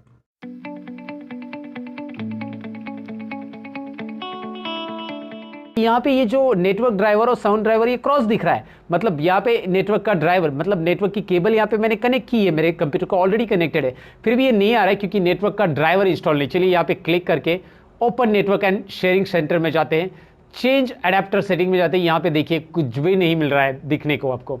तो ड्राइवर इंस्टॉल अगर नहीं है इस केस में, आप अपने कंप्यूटर में ड्राइवर इंस्टॉल करने के लिए आपके कंप्यूटर का जो मदरबोर्ड है उसका एक सीडी, मदरबोर्ड के साथ आपको एक सीडी मिलता है, उसमें से आप ड्राइवर इंस्टॉल कर सकते हैं। अगर आप इन केस में वो सीडी गुम हो गया तो आप नेट से रियलटेक का ड्राइवर डाउनलोड कर सकते हैं। रियलटेक लैन ड्राइवर या रियलटेक इथरनेट ड्राइवर सर्च करके आपको डाउनलोड करना होगा। या लैपटॉप में आप कर रहे हो ऐसा, तो लैपटॉप के लिए भी आपको ड्राइवर अलग से डाउनलोड करके आपके कंप्यूटर में लेके आकर या लैपटॉप पे लेके आकर इंस्टॉल करना होगा। डाउनलोड तो चाहिए, आपके पास लैन ड्राइवर नहीं है तो फिर मुश्किल है, और आपके पास सीडी है तो कोई बात नहीं। मेरे केस में तो मेरे पास सीडी थी जो कि मेरे पास आई ड्राइव में पड़ी है, रूलर मदरबोर्ड नाम की, ये दिखाई दे रहा है रूलर मदरबोर्ड, जो कि मैंने ऑलरेडी इस सीडी को कॉपी करके रखा है इसमें। नेटवर्क ड्राइवर में मैं विंडोज 7 64 बीट वाला 3264 ये वाला फोल्डर ओपन करूंगा। इसमें ये सेटअप फाइल जो दिख रहा है रन करना है और येस करना है, और यहाँ पे ये नेटवर्क ड्राइवर इंस्टॉल होगा। दोस्तों देखिए यहाँ पे प्रिपेयरिंग सेटअप लिख के आ रहा है, यहाँ पे बस आपको नेक्स्ट करना है, इंस्टॉल करना है, दैट्स इट। अब देखिए क्या होगा, यहाँ पे अब तक क्रॉस आ रहा था, अब थोड़ी देर में क्या होगा आपको देखने को मिल जाएगा, आप खुद ही देखिएगा।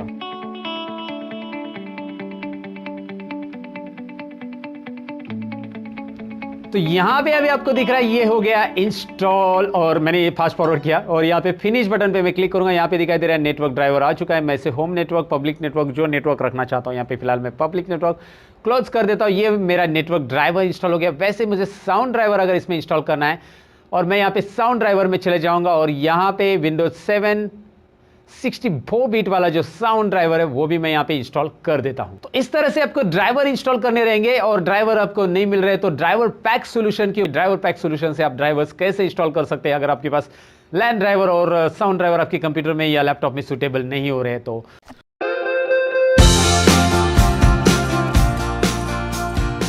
और अगर आपके पास ड्राइवर की सीडी नहीं है या कोई ड्राइवर आपको नहीं मिल रहा है, ड्राइवर तो बेसिकली आप गूगल पे जाकर ढूंढ सकते हैं, मतलब उस कंपनी से रिलेटेड। जैसे कि आपके पास डेल लैपटॉप है, डेल कंपनी का है, सो डेल लैपटॉप ड्राइवर्स, आगे डेल लैपटॉप ड्राइवर करके डालोगे तो उससे रिलेटेड ड्राइवर अपडेट सारी चीज़ें आपको यहाँ पे मिलेंगे। तो डेल लैपटॉप वाईफाई ड्राइवर या फिर जो भी ड्राइवर आपको चाहिए, ब्लूटूथ ड्राइवर, तो यहाँ पे जाओ और ड्राइवर्स एंड डाउनलोड्स में से आप डेल के ड्राइवर्स इंस्टॉल कर सकते हैं। लेकिन आपको यूनिवर्सल ड्राइवर चाहिए तो बहुत सारे लोग इसे सर्च करते हैं। देखिए मैंने क्या सर्च किया गूगल की पर, DRP आपको दिखाई दे रहा है, DRP मैंने टाइप किया और मैं इंटर प्रेस कराऊँ, ड्राइवर पैक सॉल्यूशन, इस पर क्लिक कीजिए और इसके बाद इसे इंस्टॉल कीजिए और इस फाइल को रन कीजिए। ऑटोमेटिक ड्राइवर डिटेक्ट करता है, लेकिन मैं इसे अभी रिकमेंड इसलिए नहीं करूँगा क्योंकि ये अनवांटेड ड्राइवर्स भी बहुत सारे डालता रहता है। राइट ये रियलिटी है और मैंने खुद इसे डाल के देखा ऑलरेडी। आप देखोगे तो बहुत सारे अनवांटेड ड्राइवर जो आपकी पीसी को ज़रूरी नहीं वो भी आ जाते हैं। हाँ रिक्वायर्ड है वो तो आ जाते, लेकिन मैं रिकमेंड हमेशा ये करूँगा कि एक तो जब आप मदरबोर्ड ले रहे हो तो उसका तो आपको ड्राइवर के सीडी मिल ही जाता है, नहीं मिल रहा है डिस्प्ले ड्राइवर का वगैरह तो वो ऑनलाइन उसी वेबसाइट पे अपडेट मिल जाता है जिसका आपने मदरबोर्ड या जो भी लिया है या फिर जो भी ग्राफिक कार्ड लिया है उसका भी वहाँ पे मिल जाता है। आपको उसी वेबसाइट से डाउनलोड कर सकते हैं। एनवीडिया का ग्राफिक कार्ड है तो एनवीडिया का डायरेक्टली आपको ड्राइवर मिल जाएगा उसके वेबसाइट से, वहाँ से डाउनलोड करेंगे तो वो बेस्ट रहेगा क्योंकि वो प्रॉपरली वही ड्राइवर आएगा, बाकी ड्राइवर्स नहीं आएंगे। और नहीं मिला तो ये सोल्यूशन रहता है DRP ड्राइवर पैक सोल्यूशन, ये भी आप इस्तेमाल कर सकते हैं। तो ये ड्राइवर इंस्टॉलेशन के बारे में मैंने आपको बताया यहाँ पे। अब हमने इतनी सारी बातें जान ली, लेकिन हमें डेस्कटॉप की सेटिंग्स पता होनी चाहिए। भाई सेटिंग बहुत इंपॉर्टेंट चीज़ है, सेटिंग हर एक जगह पे यूज़फुल होती है। मैं टेक्निकल सेटिंग की बात कर रहा हूँ, राइट। सो चलिए प्रैक्टिकली हम देखते हैं कि टेक्निकली सेटिंग्स डेस्कटॉप की क्या क्या होती है। मतलब डेस्कटॉप में आइकॉन्स कैसे सेट कर सकते हैं, या फिर यूज़र अकाउंट हम कैसे बना सकते हैं कंट्रोल पैनल के अंदर, या पेरेंटल कंट्रोल कैसे करते हैं, यानी कि पेरेंट्स अपने चाइल्ड्स के ऊपर कंट्रोल कैसे रख सकते हैं अगर वो कंप्यूटर उन्हें यूज़ करने के लिए दे रहे हैं। तो प्रैक्टिकली इसे स्क्रीन के ऊपर देखते हैं।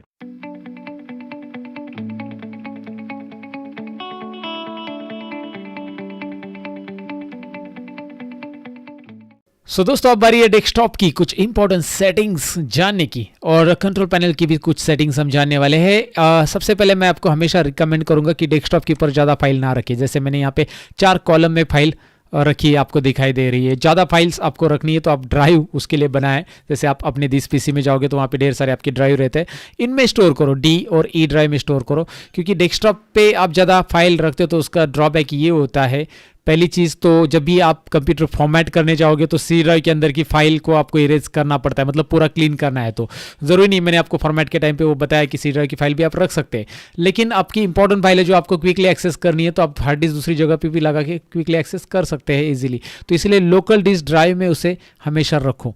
अगर आपको C ड्राइव फॉर्मेट करने की जरूरत पड़ी तो भी आप कर सकते हैं आसानी से, राइट। और दूसरी चीज़ ऐसी कि डेस्कटॉप पे फाइल इसलिए और नहीं रखना क्योंकि डेस्कटॉप की सारी फाइल C ड्राइव से बिलोंग करती है, ये सारी C ड्राइव में होती है। और यहाँ पे ज़्यादा फाइल अगर आप रखते हो तो आपका मतलब यहाँ पे क्या होता है ना, इंटरफेस भी होता है और ऊपर से ये सारी लोडिंग C ड्राइव से हो रही फाइल की, तो वहाँ पे थोड़ा सा प्रोसेस स्लो भी हो जाता है। इसलिए डेस्कटॉप पे ज़्यादा फाइल मत रखो। ओके, ये एक इन्फॉर्मेशन मुझे देनी थी। अब कुछ सेटिंग देख लीजिए, राइट क्लिक कीजिए, यहाँ पे देखिए डिस्प्ले सेटिंग्स ऑप्शन आपको सबसे पहले दिखाई दे रहा है।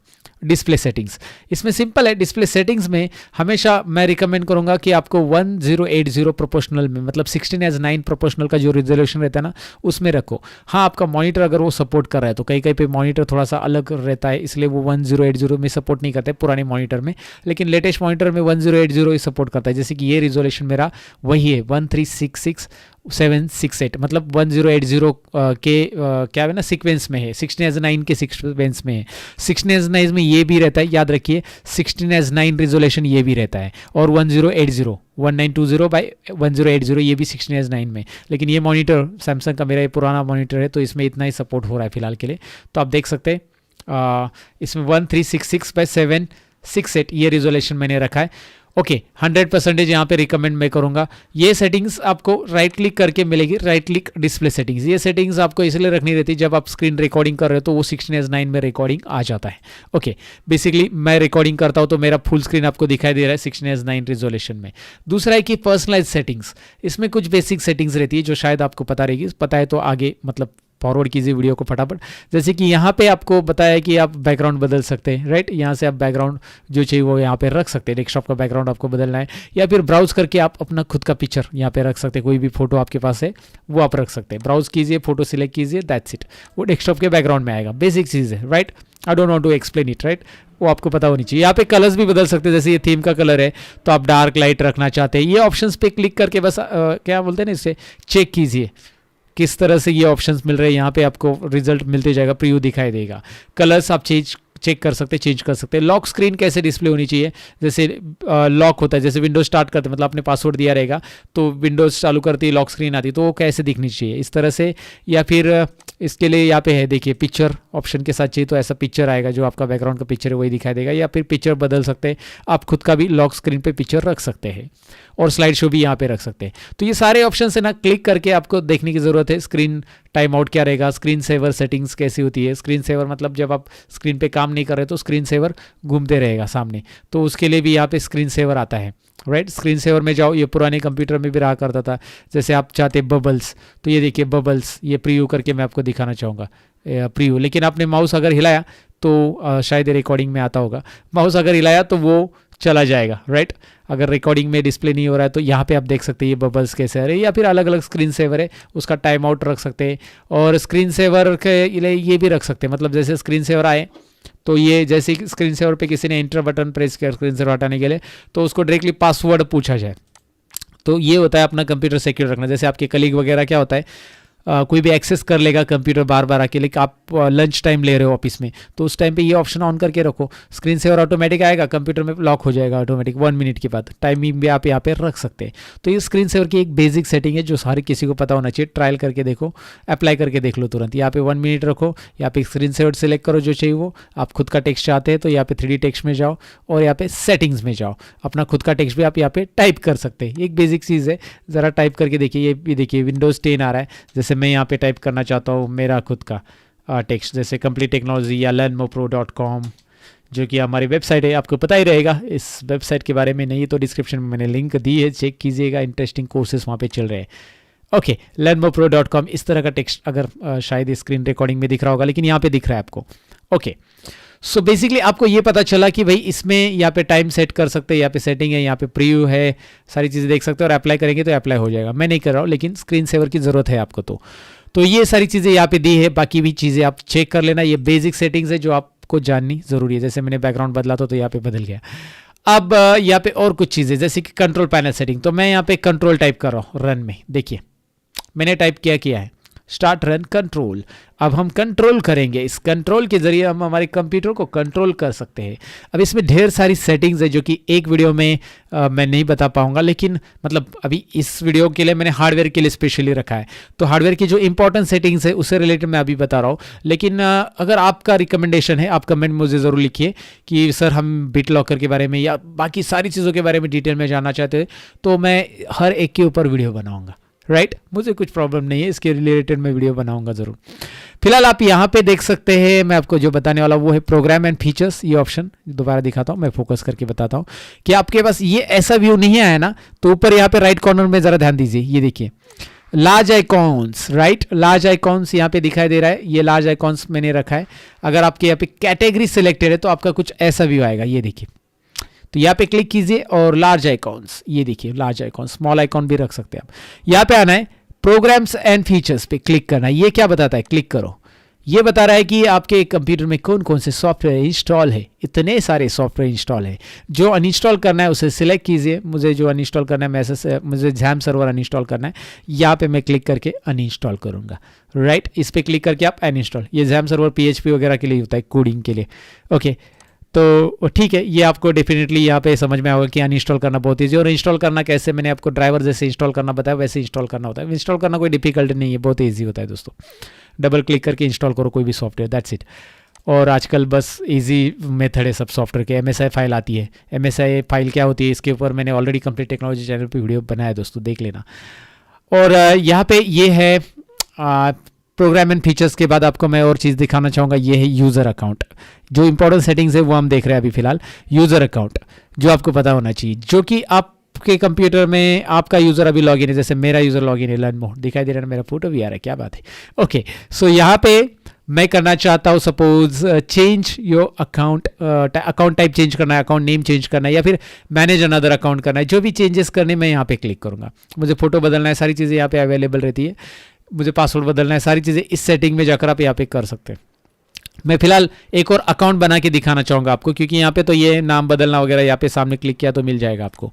बस मैनेज अनदर अकाउंट में जाओ और यहाँ पे add new user PC settings, यहाँ पे क्लिक करना है। देखिए आप विंडोज 7 अगर यूज़ कर रहे हो ना, तो वहाँ पे इस तरह का इंटरफेस नहीं आएगा, थोड़ा सा अलग इंटरफेस आएगा। विंडोज 7 यूज़ कर रहे हो तो कोई बात नहीं। विंडोज 7 जब आप यूज़ करो तो वहाँ पे आप जैसे क्लिक करोगे, क्रिएट न्यू अकाउंट आएगा, नाम दे दो और अकाउंट तैयार होगा, सामने सामने इंटरफेस आता है।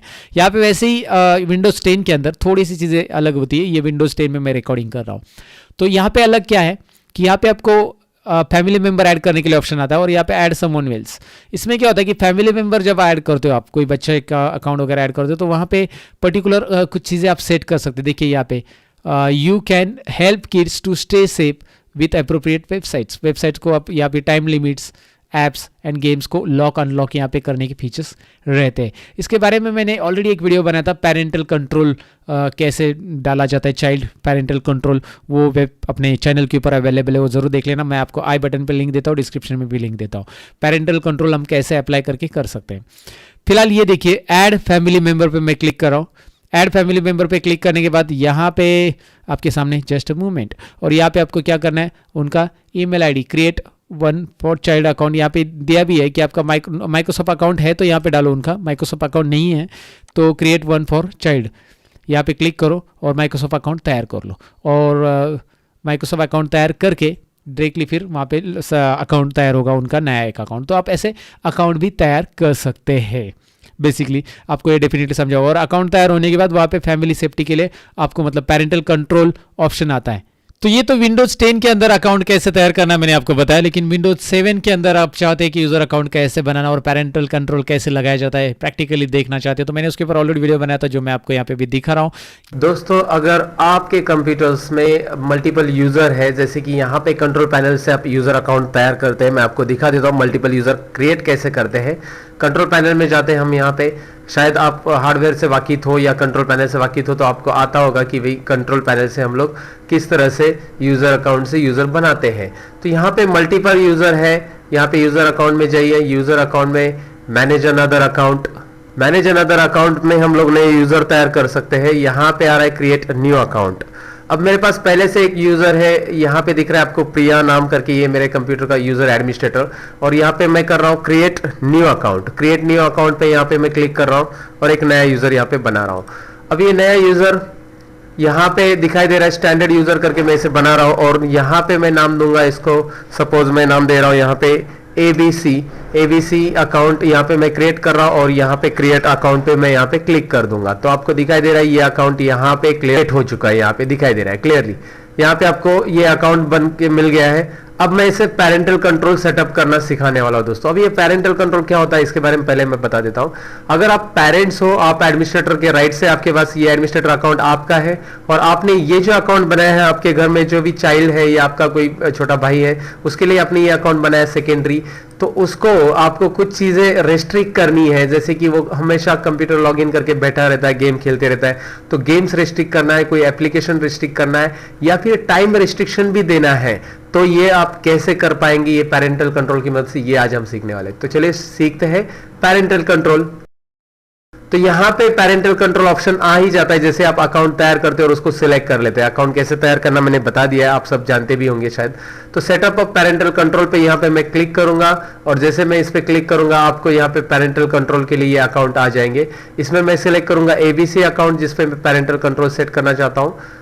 जाहिर सी बात है ये मेरा एडमिनिस्ट्रेटर अकाउंट है तो इसको मैं पेरेंटल कंट्रोल नहीं सेट करना चाहता हूँ, एबीसी को सेट करना चाहता हूँ। तो एबीसी को पेरेंटल कंट्रोल यहाँ पे मैं सेट करूंगा। तो एबीसी पे आपको क्लिक करना होगा पेरेंटल कंट्रोल यहाँ पे सेट करने के लिए। यहाँ पे आपको दिखाई दे रहा है setup how ABC will use the computer. आप सेटअप कर सकते हैं कि एबीसी किस तरह से कंप्यूटर यूज करना है, एबीसी को क्या सेटअप देना है आपको। तो यहाँ पे सबसे पहले आपको क्लिक करना होगा, यहाँ पे आपको दिख रहा है ऑन इन्फोस करंट सेटिंग्स, तो मैं इस पे क्लिक कर रहा हूं और जैसे मैं क्लिक कर रहा हूं यहाँ पे आपको विंडोज की 3 सेटिंग्स आ रही है, time limits, games, allow and block specific programs. तो मैं यहाँ पे आपको सबसे पहले दिखा देता हूं कि टाइम लिमिट्स कैसे करना है। तो चलिए टाइम लिमिट्स पे मैं यहाँ पे क्लिक कर देता हूं। टाइम लिमिट्स पे क्लिक करने के बाद आपको दिखाई दे रहा है यहाँ पे पूरे वीकडेज मंडे टू संडे आ रहा है पूरा पूरा, यहाँ पे पूरे हावर्स भी आ रहे हैं 24 हावर्स। और इसमें आपको दिख रहा है कि अलाउ मतलब क्या करना है, अलाउ यानी व्हाइट रखेंगे तो अलाउ, ब्लॉक करना है तो ब्लू करेंगे। तो ब्लू करेंगे कैसे, ब्लू तो बस ऐसा टिक एंड ड्रैग करना है, जैसे वो सीट बुकिंग का वीडियो मैंने बनाया था एक्सेल में वैसे ही करना है यहाँ पे दोस्तों। बस मैं यहाँ पे ड्रैग कर रहा हूँ और आपको दिखाई दे रहा है अभी आपको कौन से हावर्स में उनको कंप्यूटर लॉग इन करना अलाउ करना है वो आप यहाँ पे रख सकते हैं और बाकी सब ब्लॉक कर दीजिए। जैसे कि उनका ऑफ टाइम रहता है, उनको ये 2 घंटा ही कंप्यूटर में बैठने के लिए अलाउ करना है, तो जैसे कंप्यूटर में बैठेंगे 11 से 1 के बीच में, आफ्टरनून में 11 से 1 के बीच में बैठेंगे तो यहाँ पे उनको लॉग इन करने के लिए अलाउ होगा। और अगर शाम को 6 बजे 5 बजे कोई भी टाइम इसके अलावा कहीं पे भी वो लॉग इन करने चाहेंगे तो उनको मैसेज आएगा कि टाइम रेस्ट्रिक्शन है, आप ये लॉग इन नहीं कर सकते, प्रिवेंट इस टाइम पे आपको प्रिवेंट किया गया, रोका गया है लॉग इन। तो ये ओके कर दीजिए और आप इसे लॉग इन करके चेक कर सकते हैं। फिलहाल मैं यहाँ पे लॉग अप नहीं कर पाऊंगा इस वीडियो में, क्योंकि मैं जैसे लॉग अप कर लेता हूँ मेरा वीडियो रिकॉर्डिंग स्टॉप हो जाता है। उसके बाद मैं आपको वीडियो नहीं दिखा सकता हूँ। तो इसलिए आप इसे क्या कीजिए, अभी ओके करके चेक कीजिए, डायरेक्टली इसको लॉग अप कीजिए। जो एडमिन यूजर है यहाँ से आप इसे लॉग अप कर सकते हैं एडमिन यूजर को, और लॉग अप करेंगे तो आपको दूसरा यूजर मिलेगा साथ में, और उसको या स्विच यूजर भी कीजिए। तो आप चेक कीजिए, अगर वो टाइमिंग में आप लॉग इन नहीं करेंगे तो वो लॉग इन होने वाला नहीं है। यहाँ पे डेट एंड टाइम है, चेंज करके भी आप देख सकते हैं, directly date and time change कर कीजिए। आपके सिस्टम का डेट एंड टाइम सही रहना बहुत जरूरी है, तभी वो टाइम लिमिट्स आपका काम करेगा। नहीं तो आपका सिस्टम का डेट एंड टाइम कुछ अलग है तो वो काम करने वाला नहीं प्रॉपरली। तो इसके लिए आप यहाँ पे टाइम चेक कीजिए। इस टाइम में आप अभी लॉग इन नहीं कर पाएंगे क्योंकि हमने उसे 11 से 1 के बीच में रखा है। तो क्लियर है आपको ये कैसे टाइम लिमिट सेट करना है। तो चलिए, यूजर को टाइम लिमिट सेट करना तो आपने सीख, लेकिन अभी वो बच्चे हैं और गेम्स खेलते हैं तो उसके लिए आप गेम्स रेस्ट्रिक्शन भी कर सकते हैं। तो आप पेरेंट्स हैं तो आपके लिए काफी यूजफुल है ये। और यहाँ पे दिखाई दे रहा है आपको control which types of games can you ABC play. तो एबीसी को कौन सा अलाउ करना है कौन सा नहीं। तो सभी गेम्स तो मैंने यस रखा है फिलहाल। तो अभी आपको यहाँ पे नो रखना है तो नो पे भी क्लिक कर सकते हैं, तो पूरे गेम्स यहाँ पे रेस्ट्रिक्ट हो जाएंगे। और यस रखेंगे तो भी गेम्स रेटिंग से आ रहा है, यहाँ पे आ रहा है, और यहाँ पे ऑप्शन भी आ रहा है अलाउ ब्लॉक स्पेसिफिक गेम्स। तो यहाँ पे जाकर आप जो गेम्स आपको उनको ब्लॉक करना है, यहाँ पे लिस्ट आ रही गेम्स की, इसमें से आप ब्लॉक पे क्लिक करोगे। आपको कैसे ब्लॉक रखना है, ऑलवेज अलाउ ऑलवेज ब्लॉक, ये सब सेटिंग्स है, ये आप जानते हैं कहाँ पे चेक करना है कहाँ पे नहीं। तो आप यहाँ पे क्लिक करके उसे चेक और अनचेक कीजिए, जैसे ब्लॉक करना है या अलाउ करना है। तो यहाँ पे ऑप्शंस है और वो आप सेटिंग्स कर सकते हैं। तो यहाँ पे आपको समझ में आया कि यहाँ से हम गेम्स सेटिंग्स कर सकते हैं, गेम्स को ब्लॉक कर सकते हैं उसके लिए। और यहाँ पे नेक्स्ट है एप्लीकेशंस। यहाँ पे मैं इसे ओके कर देता हूँ। यहाँ पे दिख रहा है allow and block specific programs applications. तो यहाँ पे ये एप्लीकेशंस का तो आपको ज़्यादातर चाइल्ड के लिए तो कोई ज़रूरी नहीं है फिलहाल, लेकिन जब आप ऑफिस में हो और वहाँ पे आप यूजर्स तैयार करते हो तो वहाँ पे सपोज आपके पास बहुत सारे एप्लीकेशंस है। जो टैली ऑपरेटर है, सपोज अकाउंटेंट है, आपने रखे उनको जॉब के लिए, तो वो लोग बाकी के भी यूज़ कर रहे हैं सॉफ्टवेयर, उनका कोई काम नहीं, वो सॉफ्टवेयर पे भी बैठ के टाइम पास हो रहा है उनके साथ, उनका वो टाइम पास कर रहे हैं वहाँ पे। तो आप क्या कीजिए, यहाँ पे ABC can only use programs I allow, मतलब एबीसी को जो प्रोग्राम्स मेरे कंप्यूटर में पूरे इंस्टॉल है वो सब अलाउ नहीं करने, जितने मैं उसको अलाउ करूंगा उतने ही वो यूज करेगा। तो यहाँ पे आपको पहले क्लिक करना है, और जैसे यहाँ पे क्लिक करेंगे पूरे कंप्यूटर के प्रोग्राम यहाँ पे एप्लीकेशन पाथ के साथ लोड हो जाएंगे। थोड़ा सा टाइम लेगा ये, बट वो पूरे प्रोग्राम की लिस्ट आ जाएगी यहाँ पे, और उसके जरिए आप जो प्रोग्राम अलाउ करना चाहते हैं अलाउ कर सकते हैं, जो ब्लॉक करना चाहते हैं ब्लॉक कर सकते हैं। तो ये ऑप्शंस है यहाँ पे। अभी मैं वेट करता हूँ थोड़ा सा। यहाँ पे दिख रहा है आपको पूरे प्रोग्राम्स अभी मेरे लोड हो चुके हैं, सभी के सभी जो इंस्टॉल प्रोग्राम है उसके सब लोकेशंस यहाँ पे है।